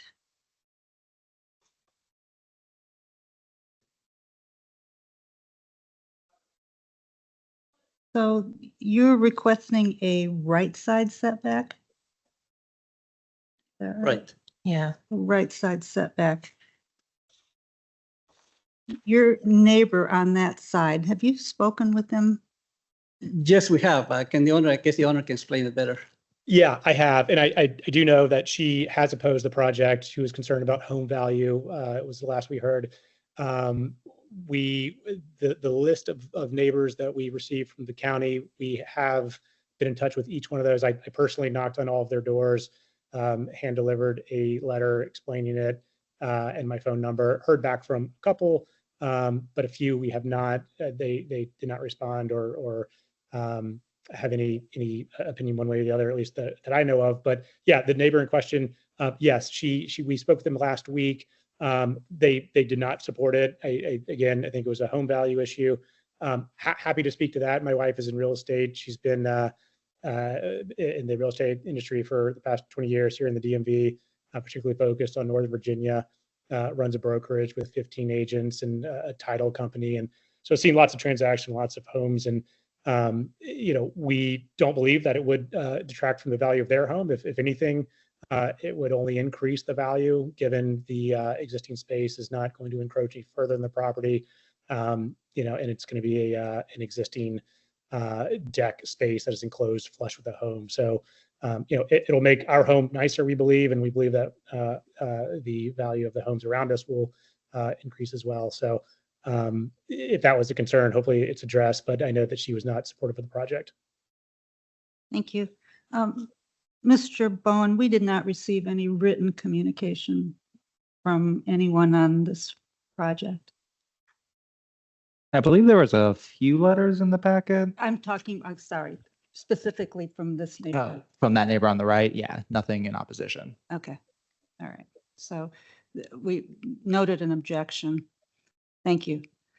Can I ask, I guess it's the applicant and it's just because we have this drawing that has some hand drawing added to an older plat or something, but as I see it, this side, this says to permit of 5 feet instead of 10 feet to the wall. I think it's 8. But is that, Oh, 8 feet. Yeah, I instead- believe it's 8. okay, I must have either I wrote No, something it down. says, it says instead of 10. Instead of 10, but it really is instead of 8 because the other side of the building has 10 feet. If you look at although I think part of it's- it has, but the existing house has 9.4 foot setback on one side of the wall and only 5 on the other. So this addition that they propose to put in toward the back will essentially even out that side to the 5 foot setback. But that really would be, so in that location, you already have 10 feet on the left side setback and you would need 8 feet. So it's really a 5 feet instead of 8 feet. And it is the same distance as the current 5 foot setback on the brick dwelling, which is only for 19 feet. Okay. Ms. Ryan, did you want to jump in? Oh, I was just gonna say that neither side meets the 10-foot requirement, and typically if they meet 10 foot on one side, they can reduce the other side to Right. 8 feet. So since the one At the- left-hand side is 9.4, we have the requirement from the 10 feet instead of 8. Right, Okay. but so that's where the drawing shows at the existing brick dwelling, it shows a 9.4 setback. And then further back, it has 10 feet. But, so I guess my question is, which is it being counted as? Is it being counted as 10 feet on the left or 9.4 on the left? Yeah, We're, 9.4. counting it as 9.4. Okay, so one side theoretically should be, okay, Yeah, it's all part of the same milling footprint. The Okay. addition wraps around and connects to the existing Okay. house. So we would assess the left side setback as 9.4 feet Okay. and not meeting the 10-foot requirement, which is a bit of a technicality, but does change the setback standard slightly mhm. by 2 feet. We do have an extra big front yard, I guess. I mean, 44, 45 feet to the front wall from the street, right? From the sidewalk. So the proposed addition lines up with the existing dwelling, except there must be some siding. Or the 9'5" is Brick. brick. Yeah, the exist, and that would be our goal, would just to make it flush with the existing, that's my office, the sunroom there, so it would just be one straight line. So, okay, so are we talking about the same, are we talking about the right-hand side? No, this is That'll not- be flush or the left-hand? The left-hand side. So the left-hand side, are you putting the new, I guess it's not new, it's the existing structure shows Cor- 10. Yeah, correct. It's the right side deck. We're essentially just taking that deck and we would close it in to a one-story addition, but not touching the left side. I can't see too well. Maybe I we're hope not that's seeing this plat correctly Oh, because there we- it's the hand-drawn plat. All the yeah. hand-drawn stuff, yes, yeah, yes. correct, the right side The there. other one is really what exists, but, okay. Though they have a proposed porch drawn in that one too. So there's a plat with the proposed addition in green, and then the next plat is, But that addition was built already. and that's the built addition. Yeah, so that So was a that's- plat. So plat that's really for- not See, that was a proposed. 2017 Okay. plat. Yes, Are the we- proposed addition in The that from proposed addition is 2017. no longer yeah. proposed, it's built, okay. So now we're taking the proposed and we're And drawn plat. the existing and we're building around it. Mhm. And so, yeah, the question is so you got to 10. See, I was looking at the wrong plat. So now you went from 9.4, so the new addition, Mhm. the existing structure doesn't match up with the other plat. Because the other plat says the proposed porch is 9.5 feet. And on this one, it says that it's 10 feet. Yes, that plat is outdated. It's just a plat that the owners had, but it's not right, let's say. You're talking about it says existing proposed addition, I think it is. Right. Yeah, that plat is not right. That's why I fixed it basically. Because when we did the addition 7 years ago, whatever it was, See, it was done by right and respecting the setbacks. So okay. This plat, is this plat that we're relying on, which is the one that has all the handwritten stuff on it, but that's not, is that done by a certified person? Or not, because all the hand drawing is not by a certified. Yeah, they voided out Survey, the right? deal. Right. Yeah, Gina, do we have the updated documents that we can share that show the actual addition? I don't know who might have that, but yeah, this is just old.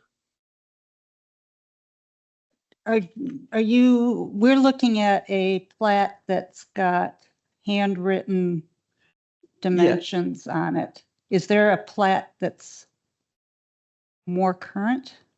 Or No, that's Okay. I guess we just had the old plat before the addition was done really. okay, Because when we did apply to the addition, we applied with the right plat and we got the 10-foot setback and everything. That was like 7 years ago, more or less. Mr. Goldberg's project. Do you have anything you want to throw in? I would just know that we received the existing plat after we requested the existing plat from the applicant because we realized we did not have that associated with when we were first writing reports. So this came in after, The one that shows the proposed porch that's now built? yes. Yeah. So the ask is to put a right side setback of 5 feet. Or Yeah, new addition.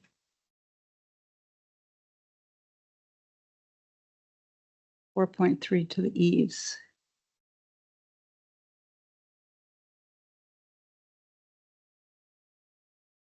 .4. So the extra .1 is cushion. 4 point. So the drawing here says 4 feet, 4 inches.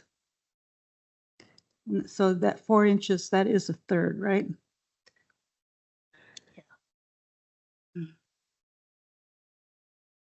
Staff converted that to feet for the advertisement language, the inches into the feet. Sorry, We converted the 4 inches into the 0.3 feet. Yeah. I see that. Okay.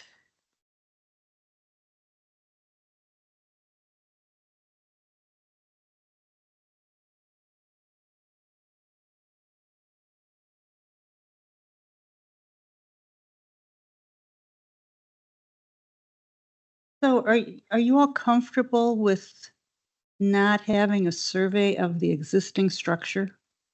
Well, can I say something? No. I'm asking staff. You don't have a survey of the existing structure. Our requirements are for an existing plat and a proposed plat or site plan. I believe we have technically the submission requirements have been met in this instance. If the applicant believes that the existing plat that they provide possibly has inaccuracies, we would certainly be willing to reconsider a new plat. I'm not certain it would affect our recommendation necessarily, but we can always reconsider it if a new plat is submitted, just as we did with the case that we will hear in September earlier tonight. Yeah, the fact that the applicant concedes that the one with the proposed, Well, let me just say, I don't know. I don't know what we have, frankly. Dino's right. Like, I didn't know you don't do plats. So don't take my word for it. I thought we were looking at the actual drawings that he submitted, not the plat. So I am incorrect.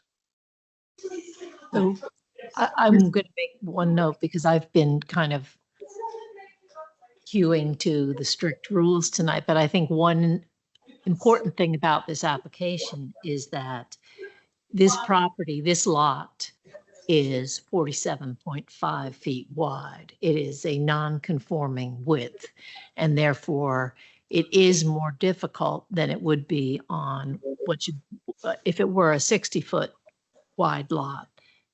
We would be well within the requirement. So I do think that's a condition to consider in this instance, although perhaps there are other places you could put an addition on but they might not fit so well on the lot. But I think that's one thing that I think of when I look at this. Is there a reason to allow some leeway? And that is one thing we might allow. But then I do have concern if the neighbor on that side is objecting. Yeah, one thing that we consider on the plat, I noticed that it was not right on the side, but the work we're asking for is only on the right side.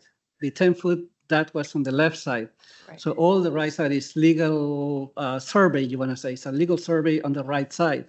So the all the setbacks on this side where all the work's been asked for, it's legal, it's stamped, let's say, by a survey. that's a good point. I only changed the one on the left side, which didn't matter. It's existing.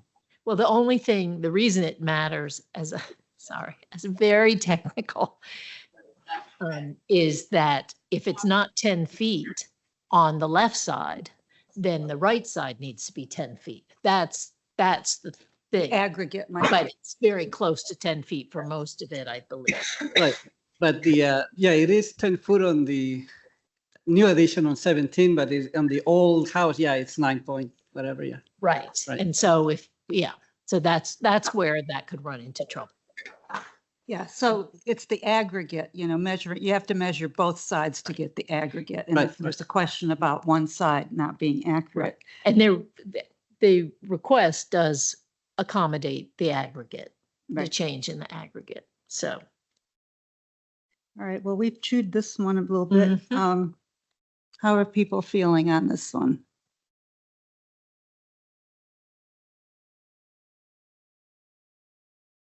Motion. Yeah, I think the key for the neighbor concern is is compatibility. Is this similar to what else has been done in the neighborhood? Yeah. And I think. And staff has provided us a table of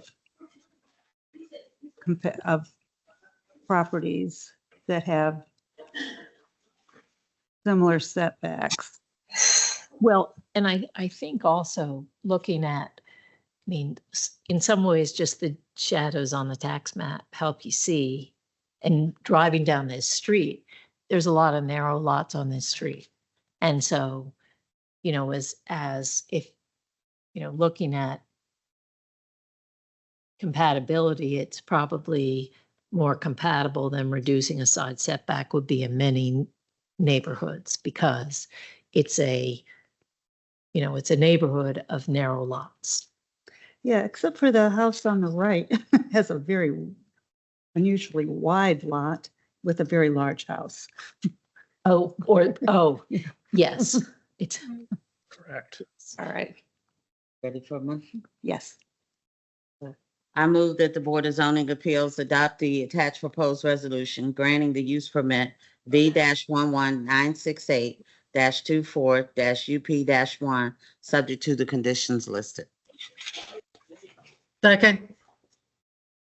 All right, we have a motion made by Ms. Clark, seconded by Ms. Freshman to grant the use permit with conditions.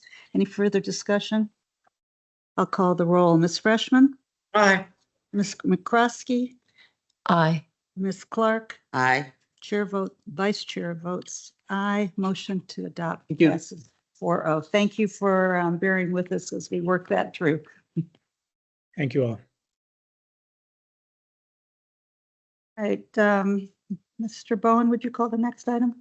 Yes, Ms. Malice. And before I call this case, you mentioned earlier in the evening that you would move case V-11962-24-UP-1 to the end of the agenda.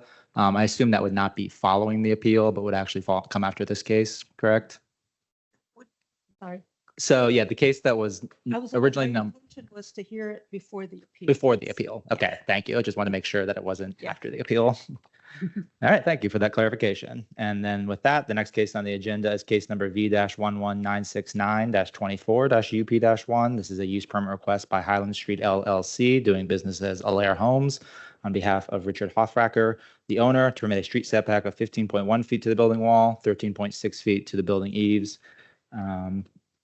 13.6 feet to the bay window, and 17.2 feet to the AC units instead of 25 feet to the building wall, 21 feet to the building eaves, 23.45 feet to the bay window, and 25 feet to the AC units as required, all from North Florida Street, and to permit a rear setback of 7.5 feet to the AC units instead of 10 feet to the AC units as required, regarding a two-story addition with garage, AC units, and bay window to an existing one-family detached dwelling on a corner lot in the R6 zoning district on the premises known as 622 North Florida Street within the Bluemont Civic Association. Staff recommends that the board adopt the attached proposed resolution granting the use permit request with conditions. Any questions for staff? Ms. Malice, Yes, Ms. Freshman. if you put the plat back up, I would just like to compliment whoever put together the exhibits, because when you look at this plat and you read the description of the changes, it is mind-boggling. But the exhibits showing contrasting colors for pieces of it that made it very, very clear. So by the time I actually went to look at the site, I knew what I was looking at. And so I would just compliment the people who did the submissions and drop a hint to future applicants that when you have a complicated application, that kind of a treatment is a good idea. Thank you, Ms. Freshman. So, Mr. Bowen, this is a corner lot. So the shorter of the two lot lines is the front. Is that correct? Correct. So this is a side addition. There's a side addition as well as a rear and side addition being proposed. All right. Yes, I agree with that description. Just might want to orient correctly here. And there's also a window well in the front yard. And a window well in the front yard, right. All right, and there's no further questions for staff. Is the applicant with us? Yes, they're online. All right. I'm sorry, They're on- before we, Oh, sure. can I just ask Yes. one question of staff? So, but as for purposes of measuring then, the North Florida Street side of the property, that becomes essentially the rear yard. Is that right? The rear would be the side with the 11.3 foot setback on screen, to the left of the proposed two-story addition on the left side of the plat. Oh, okay. But sorry. I can Continue and I'll. No, I could go through if you want. no, So I think it's tricky. So the front is the Bluemont Drive. Right. Rear would And be. what is so that requirement on the Bluemont Drive side is 25 feet. correct. Yeah, and also the side street would also be 25 feet as well. Right. So Okay. what So- would be North Florida Street? Okay, so that's because I think of that as, well, that's essentially the rear yard because it has to be big. And then the rear yard would be this not line right probably- here where the Right. ACs are being proposed. Setback relief. Right. Okay. It has two 25-foot setbacks on each side.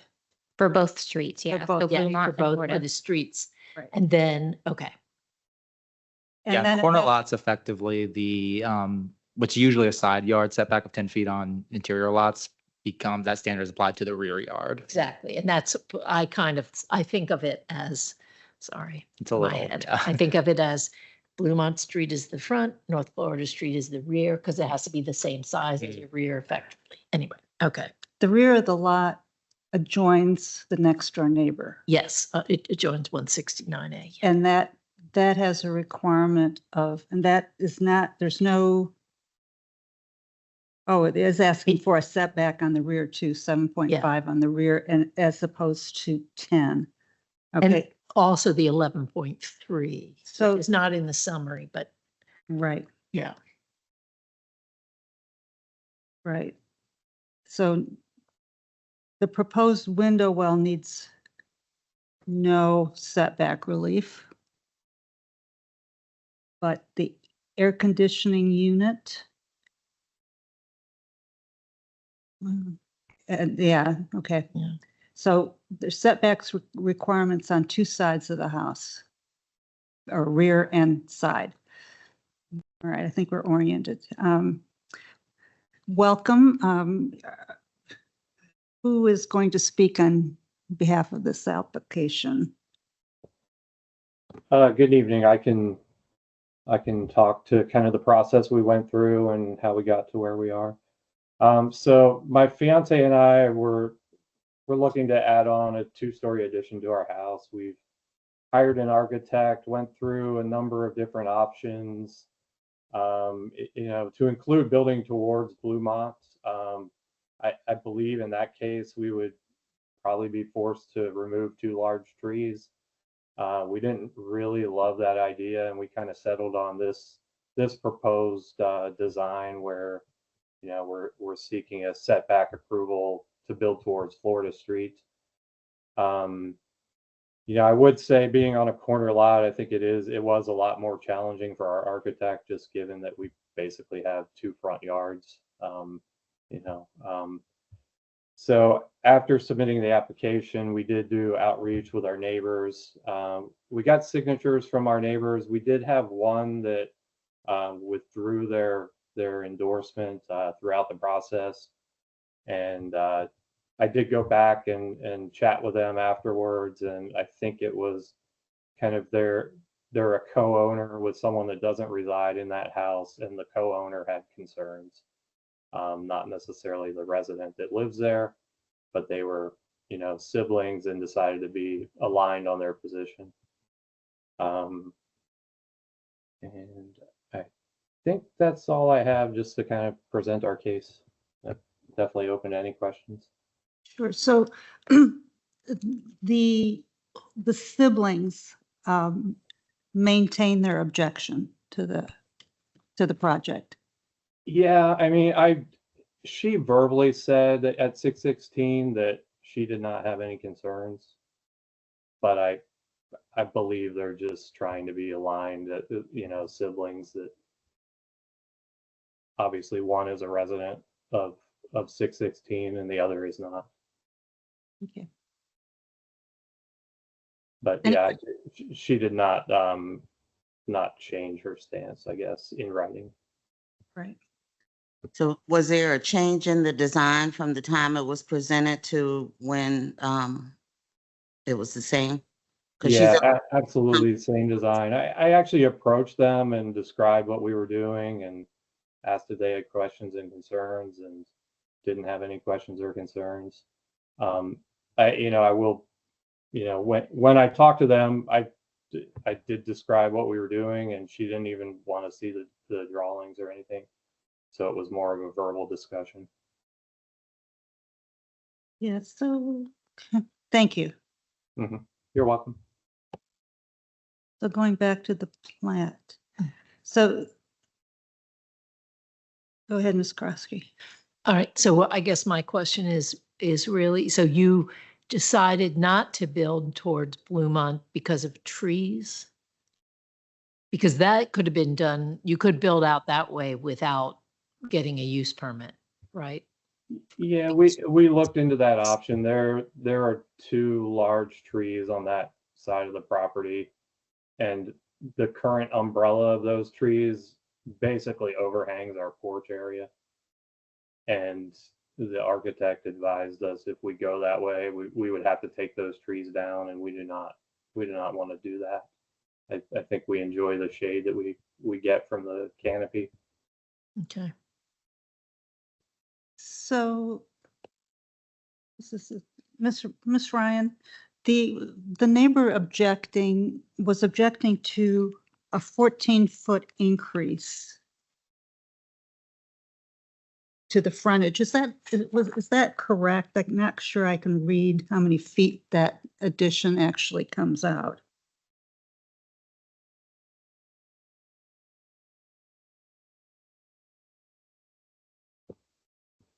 I'm not sure if that question was addressed to me. No, it was to staff. To staff, yes, sorry.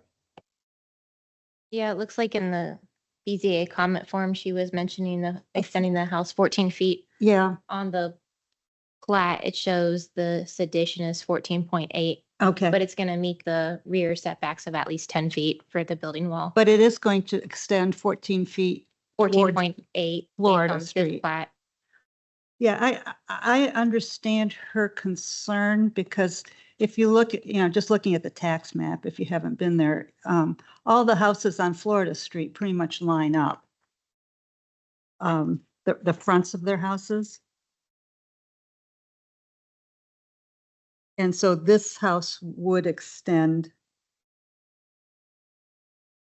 much further into, so there was, I think the objection was that, it's somehow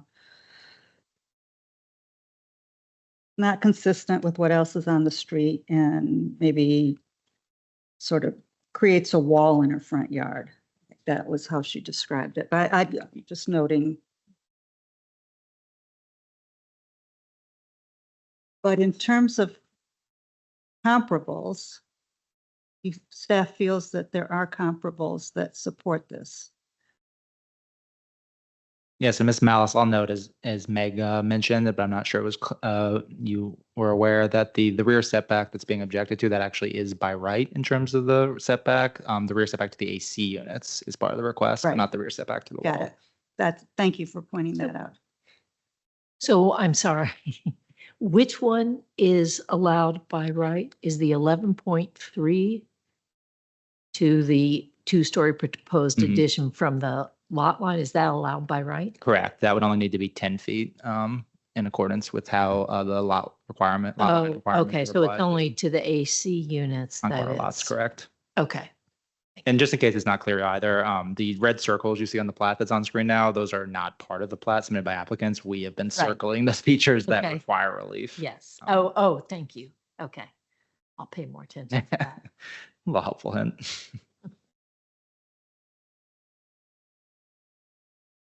So let's look at the comparables a minute.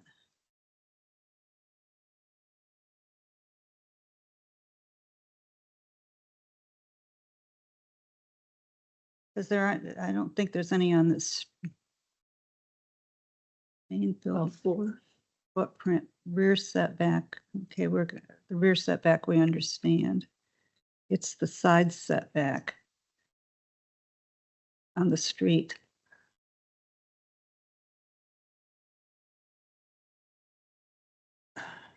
And they're asking for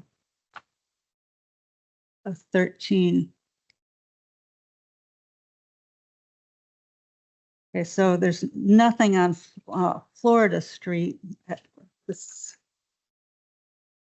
642 North Yeah. Florida. 642. Probably the other end of the block. Yeah. Big block. And that was done with the use permit in 2017.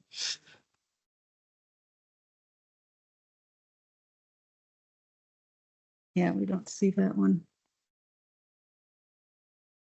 Is it 642? 642 is on the other side of Yeah, Blue everything's pretty broken up Yeah, along there. yeah.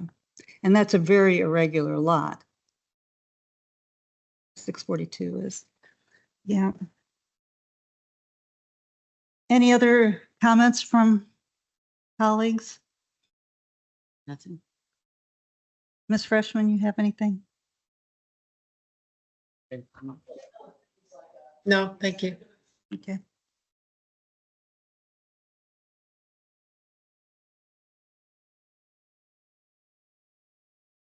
Does anyone want to move this? I move that the Board of Zoning Appeals approve the attached proposed resolution granting the use permit V-11969-24-UP-1, subject to the conditions listed.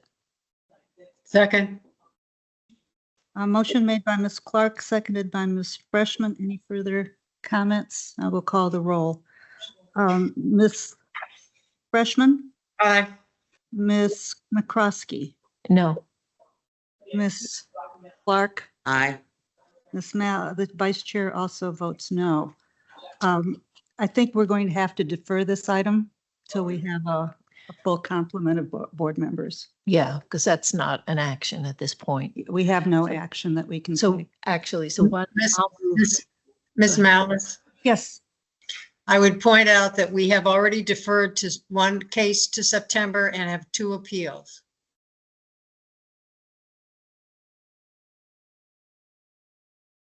So I would move that we defer item V1196924 UP1. And I think we need to defer it to the September 18th meeting because otherwise we're running too late on it. But so to the September 18th meeting, since we don't have any action today on that matter. is there a second? I'll second. All right, motion to defer the item to the September 18th hearing made by Ms. McCroskey, seconded by Ms. Clark. Any further discussion? I will call the roll. Ms. Freshman, No. Ms. McCroskey, Aye. Ms. Clark, Aye. Vice Chair votes aye. Motion, we're going to defer this item till our December hearing, or September hearing on the 18th, where we have a full complement that we can move forward on. All right, that concludes that item. We have an item that we tabled. Would you call that item, Mr. Warren? Yes, Ms. Malice, the case that we're returning to is case number V-11962-24-UP-1, a use permit request by Francis Durkin on behalf of Dylan and Jessica Connor. The owners permit a left side setback of 4.3 feet to the screen porch, patio, and foundation wall, 3.4 feet to the screen, 3.4 feet to the screen porch eaves instead of 8 feet to the screen porch, patio, and foundation wall, 5 feet to the screen porch eave as required, and to permit a total aggregate side yard width of 14.9 feet instead of 18 feet is required regarding rebuilding of existing nonconforming foundation wall with a patio above and a side screen porch addition to an existing one-family detached dwelling in the R6 zoning district on the premises known as 1911 North Roosevelt Street within the Arlington East Falls Church Civic Association. Staff recommends that the board adopt the attached proposed resolution granting the use permit request with conditions. We do have an additional speaker for this who already spoke previously. Yes, I will remind the board that Mr. Weiss did speak on this case earlier. Any questions for staff? I do have one. Okay. So is it correct to say that the only reason that a use permit is needed here is to rebuild the foundation wall? The foundation wall with the existing the foundation wall that they're rebuilding, they're proposing to put that screen porch that will also need that setback relief. Okay. And So even if there was no need to do anything to the foundation wall and they were just going to add the screened porch on top, that would require a use permit as well? yes. Okay. Correct, yeah.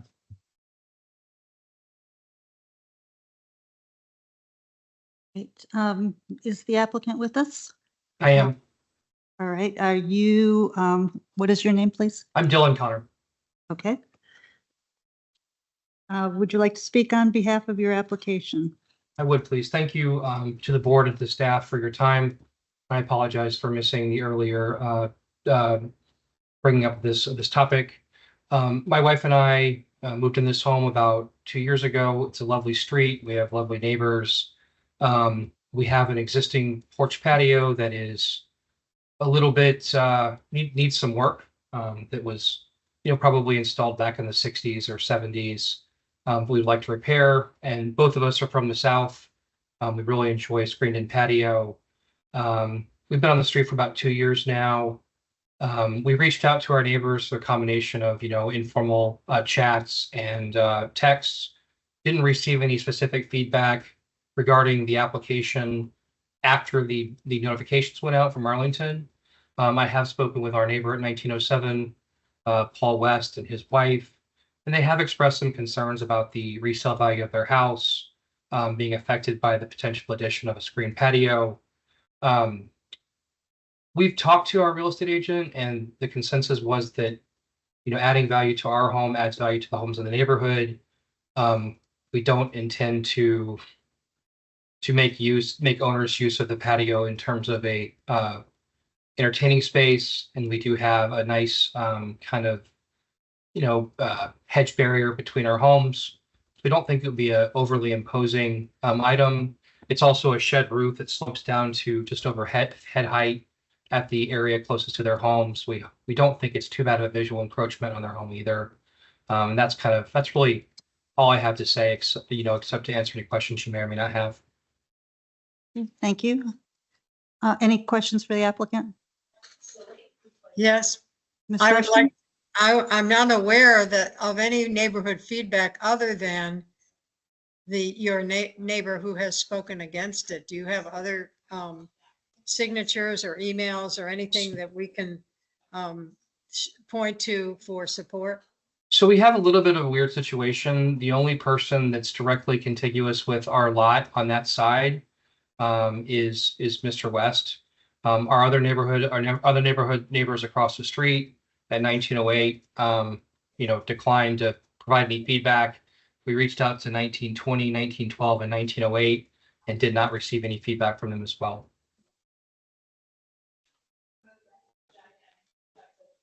Any other questions for the applicant? I am inclined to defer this item for written additional neighborhood feedback. I know that Ms. Freshman's shaking her head on a deferral, but also it's not clear. I would like to have some better conversation with Mr. Weiss, because he has some specific concerns about what construction might do. And he seemed to have a specific concern about the accuracy of the plat, if I understood his comments correctly. I think it would help us make a decision here if some of this could be clarified. It's unusual to have a case that has absolutely no neighborhood feedback and no positive neighborhood feedback, and then one complaint. It doesn't give us a good basis on making a decision. That's my view. I am willing to defer it, and I think we ought to note for Mr. Connors that it would be to your benefit if the neighbors have no comments for them to put something in writing and even an email that would tell the board that, because that would probably be helpful to your application. Would it be, okay, so even sort of like a no comment is useful? Even Okay, it's okay. fine with us. We don't have any. Okay, understood. That will be useful. Yeah, the intent is to gauge compatibility, and your neighbors, obviously being on the ground, have firsthand information as to, whether they feel there's your project is compatible. May I speak? May I add one more comment? Go ahead. The plat we did have done was done by a professional surveying organization and provided, it's very recent. So that was provided within the last couple of weeks to staff. So I would be really interested to get my money back if the survey's wrong, but that is the existing survey as we understand it. Okay, and I don't know what plat Mr. Weiss may have been looking at, and maybe that problem is solved in his mind once he sees this plat. But it's hard for us to sort of arbitrate without the two of you Understood. and coming to some kind of a, you don't have to agree, but, some kind of clarification so that we understand. And Ms. the Russ? feedback goes to the rear as well. Yes. Yes, when you filed your application, there was a little checkbox that said that you have read the kind of the outreach requirements. And so if you didn't get a chance to look at that before, take a look at that in terms of, the best neighbors to contact. Yes, ma'am. Thank you. So with apologies to Ms. Freshman, I will move that we defer item V11962 24 UP1 to the Board of Zoning Appeals September 18th meeting. Is there a second? I'll second. Okay, motion to defer this case to the September 18 BZA meeting was made by Ms. McCroskey, seconded by Ms. Clark. I will call the roll. Ms. Freshman? No. Ms. McCroskey? Yes. Ms. Clark? Aye. And Vice Chair votes aye. So on a vote of 3-1, we are deferring your case. And I hope that you can discuss your case with Mr. Weiss. And I think if you it's don't, Mr. West. I think it's Mr. West, and I hope we can too. yeah, okay. Right. I believe our next case is the appeal. Correct. Would you like to take a comfort break? I would. Before we call that item? Yeah. All right, we'll take a 5-minute break. Okay, sounds good. I will reposition and let the zoning administrator and county attorney come up. Get everybody lined up. Mhm. Back and ready to go. We good? All right, let's resume our meeting. Thank you for indulging us. Would you call Mr. Bowen is not here. Bowen is not here. I think he had to be the last in line, so. Oh, okay, we'll give him one more minute. Mr. Here he Bowen, is. would you call the next item, please? Yes, Ms. Malice, I will call the appeal. Just give me one moment.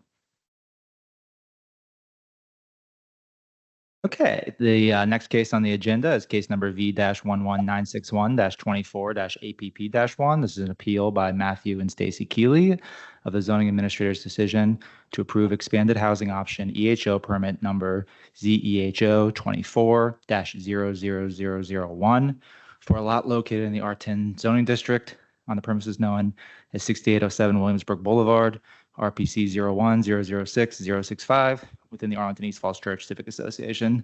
Staff recommends that the board adopt the attached proposed resolution affirming the zoning administrator's decision. All right, so different from our previous cases, in this case, each party has 20 minutes to speak, and we will start with the county zoning administrator. Then we will give the appellant an opportunity to speak, and then if we have any speakers, we'll hear them. So are we ready, Ms. Vaughn? Sure, I don't have anywhere close to 20 minutes, but the appeal before you is of an expanded housing options permit issued pursuant to Arlington County Zoning Ordinance Article 10.4 on March 17th, 2024 to permit a 3-unit townhouse project on the subject property. The appellants contend that the permit was issued in error and should be revoked. The staff report provided addresses the appellant's arguments in greater detail, but to summarize them briefly here, I'll reinforce that staff believes the subject EHO development permit was issued appropriately because the proposal is compliant with all relevant requirements and standards found in the Arlington County zoning ordinance. The appellants cite concerns with features of the landscape plan and the zoning ordinance requirements that address landscaping for EHO development projects include a minimum required number of trees, which varies based on the number of dwelling units proposed. This request includes 3 dwelling units, which requires 4 shade trees. Compliance with this requirement may be met with either the preservation of existing trees or planting new trees. As the subject request includes 4 shade trees, it was found to be compliant with the landscape standards for EHO development found in Article 10.4.6.f. While the appellant cites missing information regarding tree coverage, this is not regulated in the zoning ordinance, therefore it is not necessary to establish compliance with the zoning regulations for EHO development. The appellants further cite concerns that an existing tree to be preserved may not survive. If that is in fact the case, the ordinance provides the flexibility for the requirement to be met with planted trees, which the applicant may undertake if necessary. Many of the appellant's statements address a number of concerns that pertain to features, requirements, or codes which are not in the zoning ordinance or within my authority as zoning administrator. With regard to all of the arguments and issues raised that are beyond the scope of the zoning decision being appealed, staff believes the BZA lacks jurisdiction and authority to address them. Finally, the ordinance specifies that the county board must adopt a zoning fee schedule, but does not require the county board to adopt a fee for every permit available in the zoning ordinance. At the time the subject project was submitted, the county board had not yet established a fee for EHO permits, and as a result, no fee was assessed. In closing, staff recommends that the BZA adopt the proposed resolution affirming the zoning administrative decision to approve EHO development permit number ZEHO 24-0001.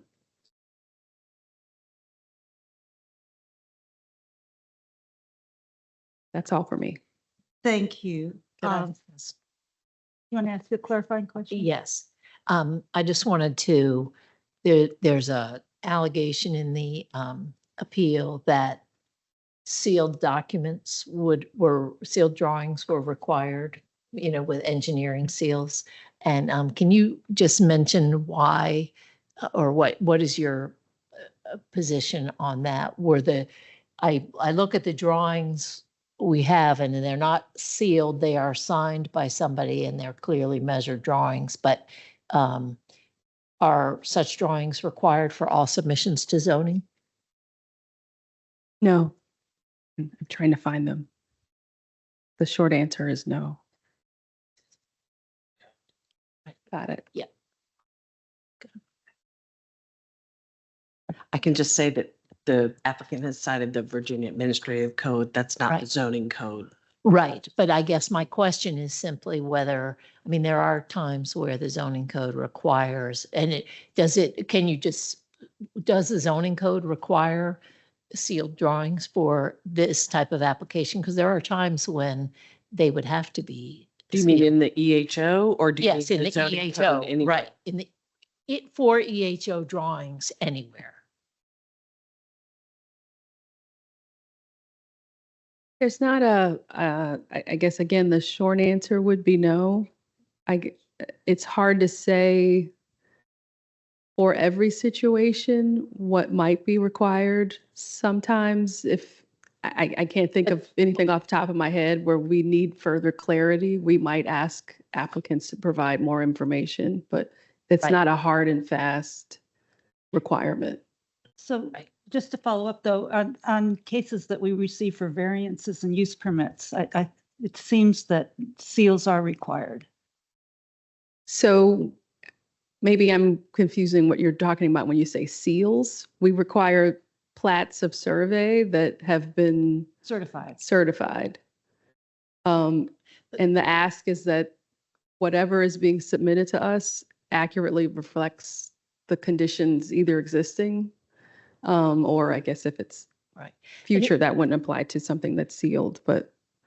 And sometimes in the code for those things, it requires it. But I think, we had cases tonight where we had some hand drawings there and it's not requiring. So there's no place that it affirmatively requires sealed drawings. I don't think for those use permits and all. Okay. Thank you. Sorry. No, that's fine. All right, that concludes your presentation. Is Yeah. the applicant with us? Yes, I am. All right. All right, and you are Mr. Matthew Keaton? Joseph Keeley. All right. You have 20 minutes to lay out your arguments. Thank you. I won't take 20 minutes. I know time is late. My name is Matthew Joseph Keeley. I'm the neighboring property owner at 6801 Williamsburg Boulevard. And the property in question is directly to the west of me. It is a single family home expected to be a tear down. The proposal is for a triplex under the extended housing ordinance, which you have before you. I have a copy of the county attorney's memo, as well as the standard review. So I really don't need to belabor this because obviously the next step is beyond here. But I point out in my appeal four particular points in question. One of which was actually just the subject of an extended discussion, or a little bit of discussion anyways, about seals, which I'll get to in a minute. The 4 points are some technical errors in the application, including those missing seals. The second being stormwater issues. The third regarding driveway spacing, and finally the fourth, permit fees. The Arlington County Extended Housing Option permit process, according to Arlington County, in numerous places, requires a number of submissions. Looking at one here, must include floor plans, building elevations, existing and proposed plats of the property, as well as a survey of the building location and landscape and tree preservation plan. And in several places on the EHO website, there are a number of requirements that are listed. Obviously, it makes no sense for those requirements to be met with incomplete or inaccurate plans that either don't meet the Virginia statute or our own Arlington requirements. So those technical errors are pointed out further in my appeal. Missing seals that were not included on engineering documents, tree surveys that were missing important information in regards to tree coverage that just simply were left blank. Obviously, if requirements are to have an actual mean to actually being a requirement, the information that's been submitted must actually meet the terms of those requirements. And as I point out in my appeal, they were not met. As for specifically the seals, as one member pointed out, I raised Virginia Administrative Code requires documents drafted by certain professionals, including professional engineers and architects, to be either physically or electronically sealed. Several were not. I take it the county attorney has taken the position that somehow the county has an exemption for this, either in the EHO process or isn't covered by it. But, you know, the Virginia Administrative Code covers all Virginia administrative agencies statewide. So that obviously will be something that, if need be, I'll take up at future venues. But it's pretty clear that certain documents must have certain seals on them, and these actually were not met. So again, if there's a requirement, they must be met, and they were not. In terms of stormwater issues, I'm reading now from a county description about property drainage. Road and surface drainage collected by a system or pipe shall be discharged approximately 10 feet from the edge of the property to allow some natural spreading of the water. In the proposal that was submitted, there are three townhomes with three separate water pipes that run from the back of the property to the front, one of which is actually located only 5 feet from the edge of the property, despite a very clear difference of ratio by basically a factor of 2. The EHO permit was approved despite being off by a factor of 2. 10 feet is much different than 5 feet. Driveway spacing. The county in its driveway regulations has set a preference for driveways being spaced at least 15 feet apart from each other. As you look at the plans, clearly the front yard of this property is much less than 15 feet apart, and is in fact mostly driveway. And finally, not to belabor, as the county attorney mentioned, the permit fee issue. Just want to raise that for holding for future appeals. There's been no requirement for a permit fee, which I would contest is contrary to existing requirements and law. Other than that, I'm happy to answer any questions you may have. And that's all I have. Thank you. Thank you, Mr. Keeley. Are there any speakers on this item? We have not received any speaker slips for this item now. All right, then we'll move to discussion. Any questions for the applicant at this point? All right, we'll discuss the case among ourselves then. Go ahead. Well, I might actually, I do have a couple questions for the applicant. So can you identify where the requirement is that applications for EHO be sealed? Virginia Administrative Code 18 VA 10-20-760, sections B and C. Right, and they say that if it's drawn by an architect, it has to be sealed, but they don't, nothing tells us that these applications have to be drawn by an architect, does it?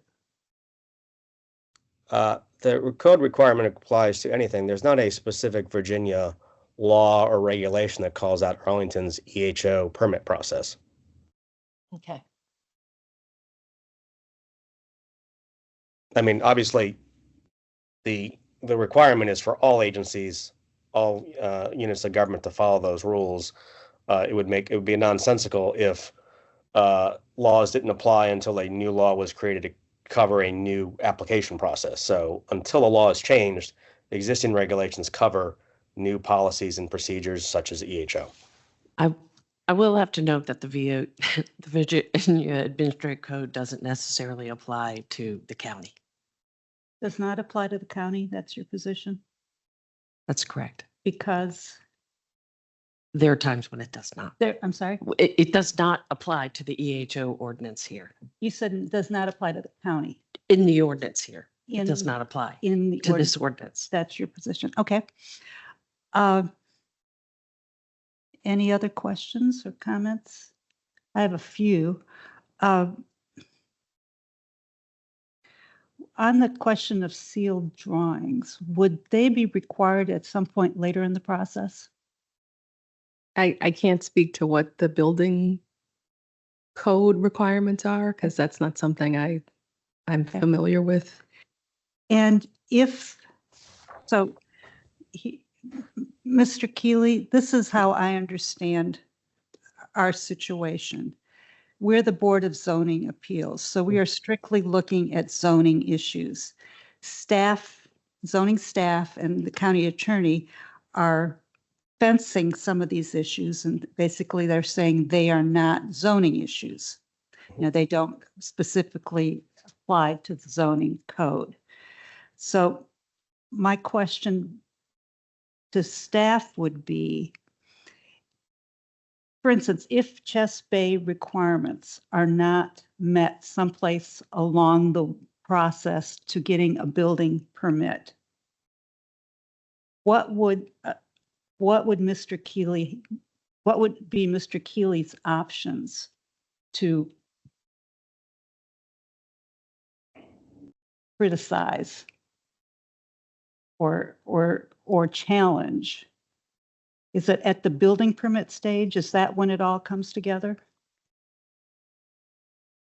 I'll say on the zoning administrator's behalf, that is not a zoning question. She's already explained, and the vice chair has as well, that's just not a zoning question that she can answer. I'm asking you.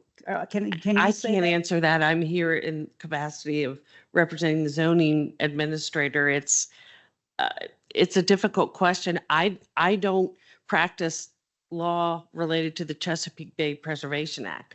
I can't answer that for you. I truly don't know that answer. But we have staff in the county that review. I don't review documents. Chesapeake Bay Preservation. Any of those regulations are not reviewed by zoning division. No, I understand that. So I don't know what their processes are. I don't know how things are appealed. I don't know anything Yeah, about those. Those are rules. legal advising questions that we're just not able to answer. Okay. So in this kind of I context, understand. unfortunately. My understanding is that the Board of Zoning, if someone had a challenge to a building permit, that, because I think that's what the law says, any determination made, not just by zoning, but anybody, any determination made by the county can come to zoning, to the Board of Zoning Appeals to appeal the issue. Zoning I'm staff sorry, don't review engineering plans. We don't review anything that's regulated by those ordinances. I understand you don't, but I'm reading the way I read our charge. And I'm not arguing. I completely understand that you do not know what happens after it leaves your shop.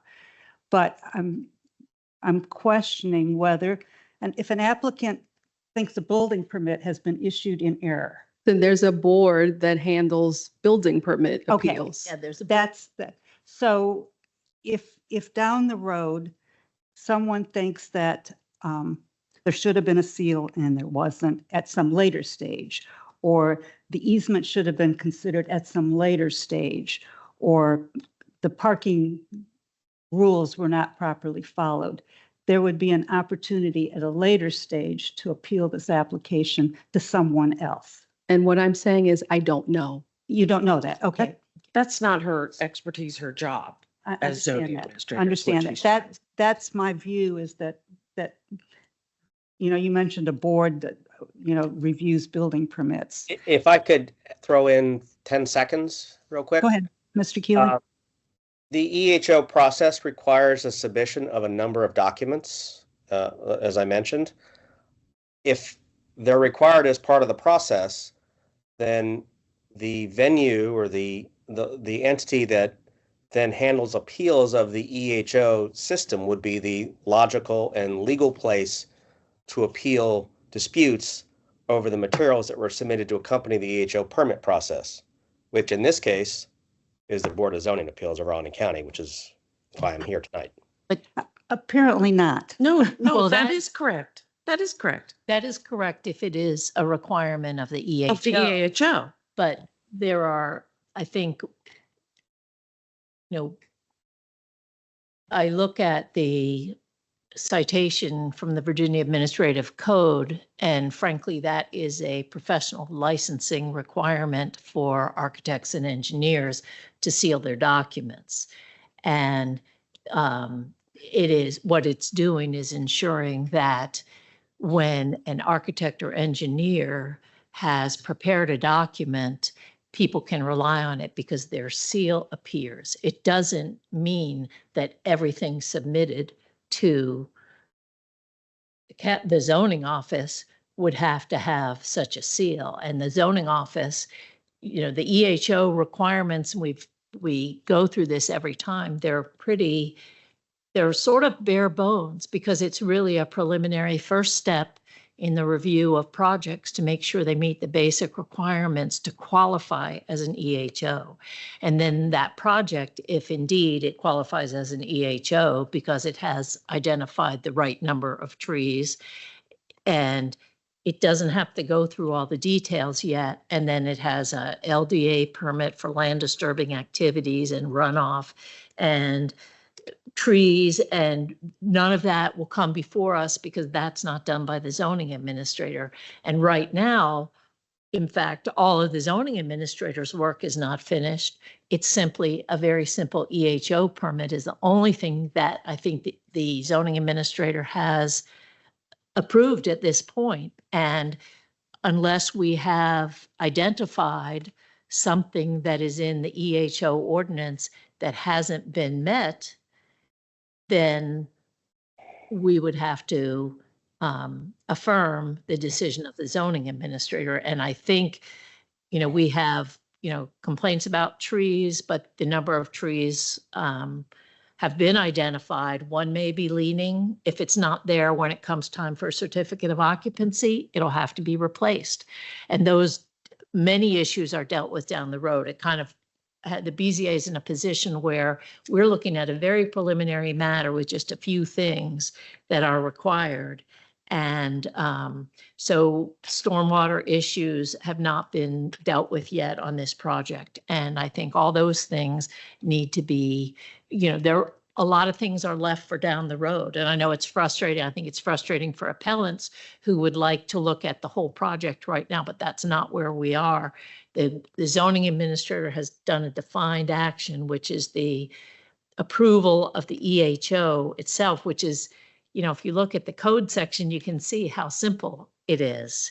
And it just ensures that this is the county staff in all these other offices isn't going to spend a whole lot of time trying to evaluate a project in detail that doesn't even get out of the starting gate. Right now, we're really looking at the starting gate determination, which is what the zoning administrator did. So I think some of these other issues will be dealt with at some point.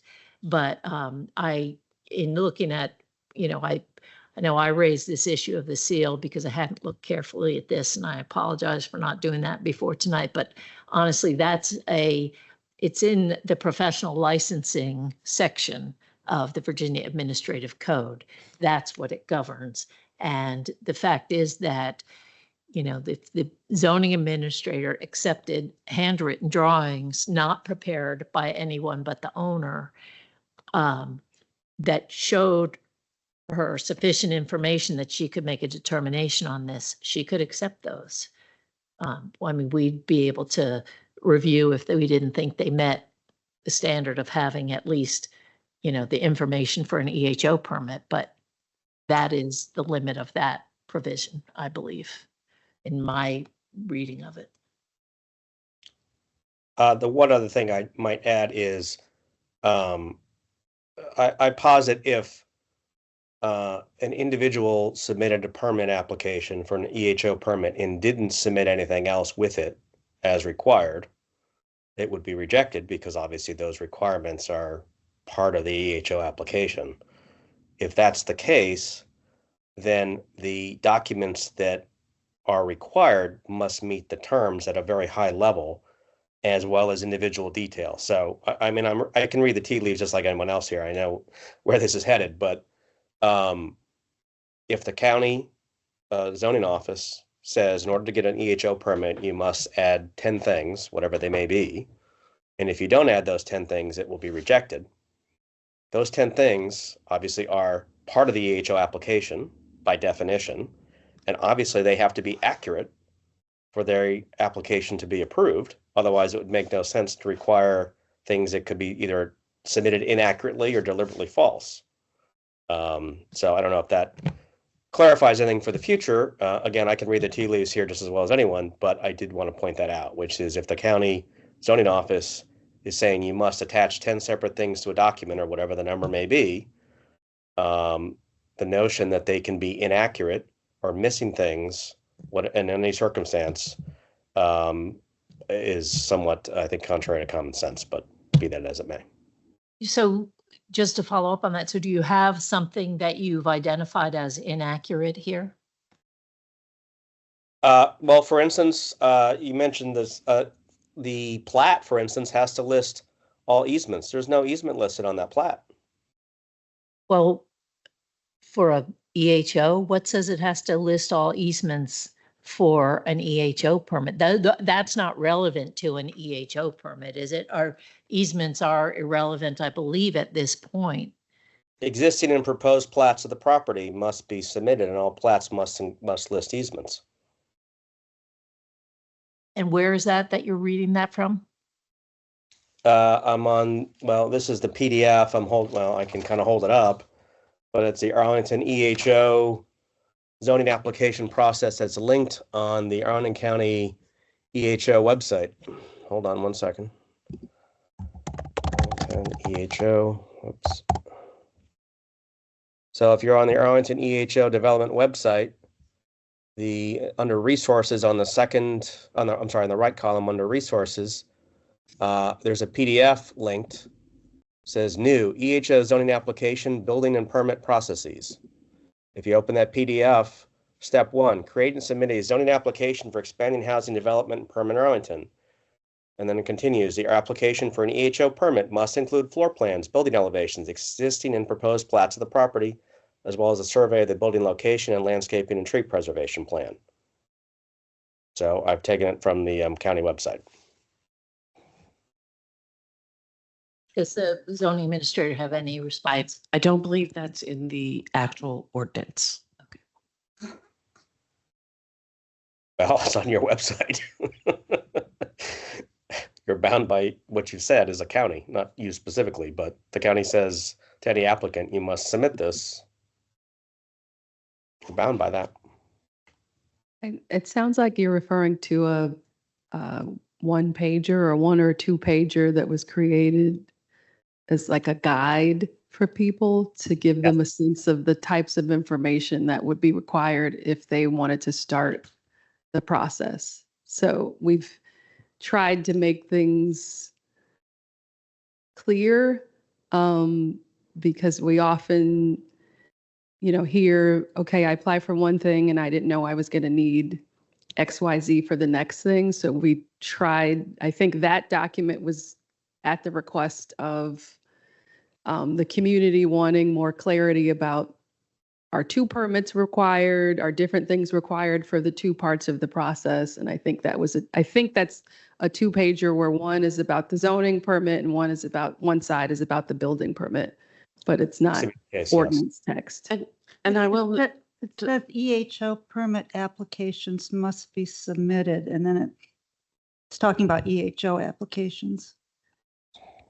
Can I also just note that the easements the applicant was talking about in his statement of appeal, or the statement that he submitted, were Department of Environmental Services requirements. So I don't know if that's what he's talking about now, but what he spoke about in his statement were not zoning required easements, but Department of Environmental Services required easements. So you don't use those to approve the EHO application? Every case is different. The typical ones that we see, I mean, they vary depending on the property. The more relevant ones are the public street easements because that's how we measure setbacks. And so those should always be shown, but easements within the property may or may not apply to us. If there's an easement for a utility or something like that, it really doesn't impact zoning. It might impact some of the other folks that eventually will review these requests, but often not the land use review. Yeah, in the applicant's statement, it does refer to the provision on residential building permits for that, to cite for that language. So Mr. Keeley, this is new for us as well as you and the community. And so the board did not expect to be this involved in EHO permits. We really are surprised. And so along with the community, we're also learning exactly what our role is here. I believe that what staff is telling us is that our purview should be limited to, did it meet the zoning ordinance? Is that what you would say? That that's our purview? Did it meet the zoning ordinance?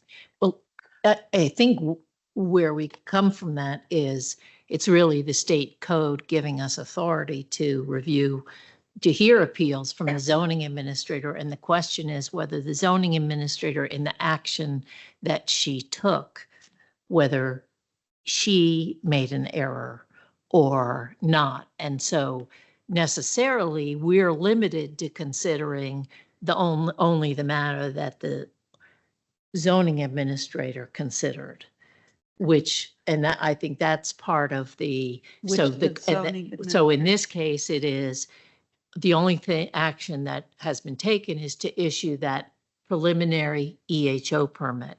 And so that is the limited question that is before the BZA. But the basis on which the zoning administrator made that decision is what? Is it all these other documents or is it strictly? Yeah, it's the ordinance as it applies to. And I the mean, that's what we're EHO. struggling with is we understand that the zoning administrator has a role, Right. but we need to understand on what basis the zoning administrator makes that decision to be able to tell whether or not the zoning administrator made an error or not. Right. And I think we have before us in the record, we have the drawings and all that the zoning administrator received, that were provided by the applicant that show, the details like the trees and where it's going to be located on the property. Right. So I think that those are the things that we need to determine whether that was, sufficient, whether the zoning administrator, whether we find that something the zoning administrator had to determine as part of EHO approval, and whether that, whether it's some determination in that process, which is a quite limited process, and whether that was something was erroneous in that process. So, question for zoning administrator or attorney. Are we to understand that everything in our packet that was submitted to us was the basis of your decision? We did not provide every single drawing. I don't know. Several of them might have been revised over. This had a couple of review cycles. Okay. So I believe what you have is the approved permit, which would be, I guess, the last version of everything that was reviewed to make the decision, but not everything that we have. But if it's not in our packet, those things were not things that you considered. No, I can't, there's no way I could answer that question. I think I can clear this up. I think that the role of this board is right here on the first page of our staff report. And the statute sets it forth very clearly. The BZA's role is to determine whether the zoning administrator's decision was correct or not. Exactly. That's not the basis of her decision, but whether her decision How do you to make the issue decision? the decision to issue the permit was correct. She could have had a basis that you may not agree with, but whether the permit should be issued or not was correct. And then the second very important issue is her decision shall be presumed to be correct. Yeah. That means there needs to be more evidence than not that she was correct. In other words, there is a burden on the appellant here. That the appellant needs to show, has a burden of proof. So it's not the basis that is important. It is whether the permit should have been issued at all, not the reasons it was issued. So we don't have to have reasons either. That's not true. You have to have a reason. You have to believe that the appellant proved that the permit should not have been issued by more than a preponderance of the evidence. So we could believe that Chess Bay was violated and therefore the zoning administrator made an error. But I think the question would have to be there, was Chesapeake Bay ordinance part of the zoning administrator's consideration? But You then have let's to- go full circle here, because that's what I'm asking. What was part Has of her nothing to do with the determination? EHO permit. So I think I think what you have to look at for part of the determination is the ordinance for EHO. It says you have to do X, Y, and Z, and it's listed out there in the ordinance. And the zoning administrator in the documents that are before us show what the final permit issuance was based on. Now, there might have been some permutations earlier to get to these final drawings that she shows. We don't have that because the basis of her decision and how she got there isn't important.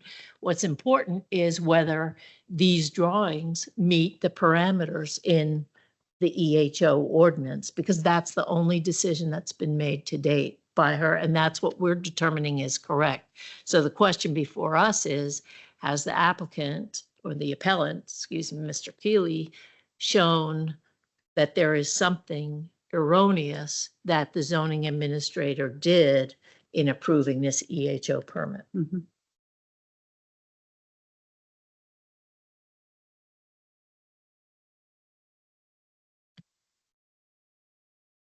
I really think that the conversation we're having now, we should have offline at some point so that we don't have to have this conversation repeatedly, because it's, you know, we keep coming back to these sorts of questions. You know, exactly what is our role, and how do we know that you made an error? You know, and so I am happy if it's helpful for everyone. If you want to continue this and have that private conversation, I can come back in September, whatever works best. I, Here to you be know, helpful. the merit, I think this conversation is beyond just the merits of your case. So I'm not sure that we need to do that. But this is a conversation that comes up in every EHO. It's exactly, And we have them constantly. and we're having a lot of them. I will say that after looking at, the information that was given to us as part of the report and the drawings, for instance, we look at the number of trees, and if you look at, I guess it's page 24 of 54, is, that's a tree cover calculation, but the trees are circled that are going to be part of this, that shows that the 4 trees exist and the setbacks are correct and things like that. So, and all that is going to have to be wrapped into a final project that gets evaluated through the stormwater in Chesapeake Bay and the land disturbing activity permit process, and then final design, zoning, whatever subdivision it may need, or which it may not need any, but also, and then the building permit process, and all that will refine it. But I don't find, I think the trees are there, the stormwater issues, they will be reviewed as part of the land disturbing activity permit. For the fees, there are none required for an EHO permit. As I said, it's a real preliminary, simple thing that, has not had fees attached to it. The fees will come in as, I believe, these other permits come through. And I do think that the licensing requirements for architects and all does not apply to everything the county gets. And there is sufficient information in these drawings to show that it meets the very basic requirements that apply to the EHO. So that would be my, my tendency, but I've done a lot of talking on this. I can stop or I can make a motion if you like. Ms. Malice? Ms. Freshman. I think what we're hearing tonight is what we've heard previously, and there have been some frustrations at least on my part, about the confusion that results from what appears to be a rather simple, straightforward zoning ordinance piece of our ordinance. Whereas I think the community, in part because there's no public notice or opportunity to participate, mistakenly sometimes thinks that issues that are often of concern to neighbors, like storm runoff and parking and all those kinds of things, don't happen at this stage. And anybody who's ever pulled a permit in Arlington knows that it's painful, how many departments you have to go through and how many hoops you have to jump through, and how many consultants you may have to hire just to get through the process. So a lot of the issues that have been raised in this case, but also in previous cases, are the kinds of things that do have to be addressed by various departments at some point. And I think that unfortunately, maybe it's public education and outreach associated with this very sensitive topic. But I think now we're paying for the fact that a lot of the assumptions of adjacent property owners of issues that they rightly raise are not part of the EHO permit itself. The EHO is the beginning, and if they get through that hoop, then they have to go through all the others. And those aren't necessarily opportunities for public input either, but somebody's got to monitor that in order to make some kind of an issue. Because unless they want an exception and come back to BZA, there really isn't going to be an opportunity for the community to participate. But and that I have taken issue with that before. But I think in the end, this very simple first step is being interpreted as an opportunity for many, many issues to be raised. And that's why we continue to have these appeals, and why they typically end up as this one is. I Thank you, agree. Ms. Freshman. Yeah, I agree with that. So the issue before us is, has the requirements of the EHO permit been met? We are not talking about whether all the requirements of a building permit have been met. That is something that's beyond us. And I think a number of the issues that the applicant raised probably are more building permit issues than zoning ordinance issues. So I think that's where we're trying to come out. And I think I will just agree with what Ms. Freshman said. It causes some frustration because the rest of the process doesn't have an avenue for appeals and arguments. And that is, and I mean, we've heard that on many occasions, and we'll be hearing it for the next few months. And that's appreciated, but it's not, doesn't give us much room to do anything about it. Any other comments? Motion? I don't think a lot of this is under our control. And Ms. Freshman, Motion? go ahead. Move the Board of Zoning Appeals uphold the decision of the zoning administrator. Hold on.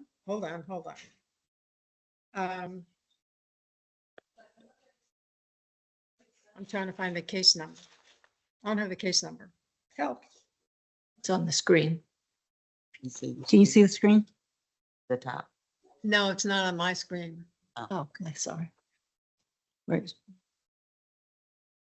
There you go. V-11961-24-APP-1. I move the Board of Zoning Appeals uphold the decision of the zoning administrator. Second. All right, motion to uphold the zoning administrator's decision was made by Ms. Freshman, seconded by Ms. Clark. Is there any further discussion? I will call the roll. Ms. Freshman, Aye. Ms. McCroskey, Aye. Ms. Clark. Aye. Chair votes aye. Motion to uphold the zoning administrator's decision passes 4-0. With a lot of discussion. Thank you for your time this evening. Thank you. Our next item on our agenda is to approve the minutes from the June 12th meeting, which I believe was circulated.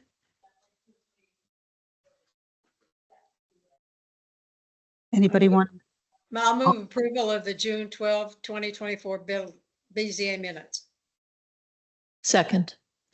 All right, motion made by Ms. Freshman, seconded by Ms. McCroskey. I'll call the roll. Ms. Freshman, Aye. Ms. McCroskey, Aye. Ms. Clark, Aye. Vice Chair votes aye. Those are adopted 4-0. The next item is the policy governing virtual meetings and remote participation.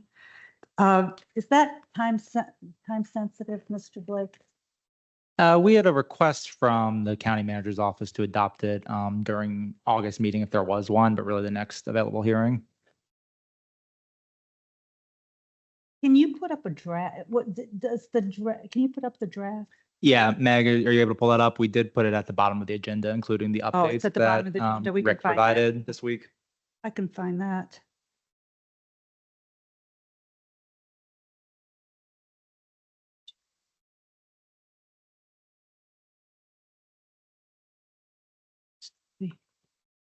Um, Okay, that includes the changes in red. Yep, those are the changes that Mr. Kaplan provided this week. Right. I'll go ahead and make a motion that we approve the policy governing virtual meetings and remote participation in meetings as drafted by the staff and amended by, with recommended amendments from council. I'll second. All right. If there's no discussion, I'll call the roll. Ms. Freshman, Aye. Ms. McCroskey, Aye. Ms. Clark, Aye. Ms. Vice Chair votes aye. So we are adopting the ordinance.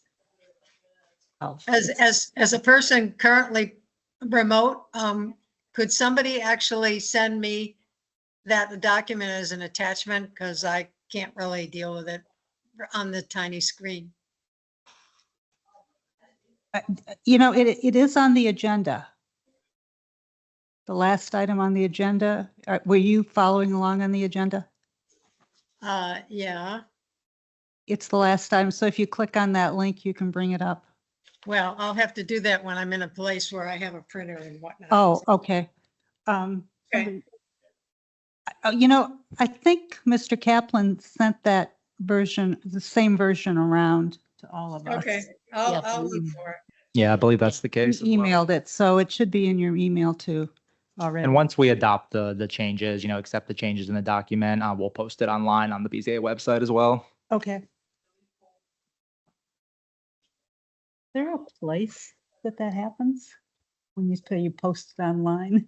our The main website? BZA website, kind of on the right side, there's usually a resources tab or Under yeah, resources. Okay. likely there. It's possible it could end up elsewhere once I actually get into the web edits. Well, I believe our agenda having been accomplished, this meeting is, what's the word? Adjourned. Adjourned. Thank you. Bye. All right. Thank you, Ms. Freshman. Yeah. Where are you? Nope, she's gone.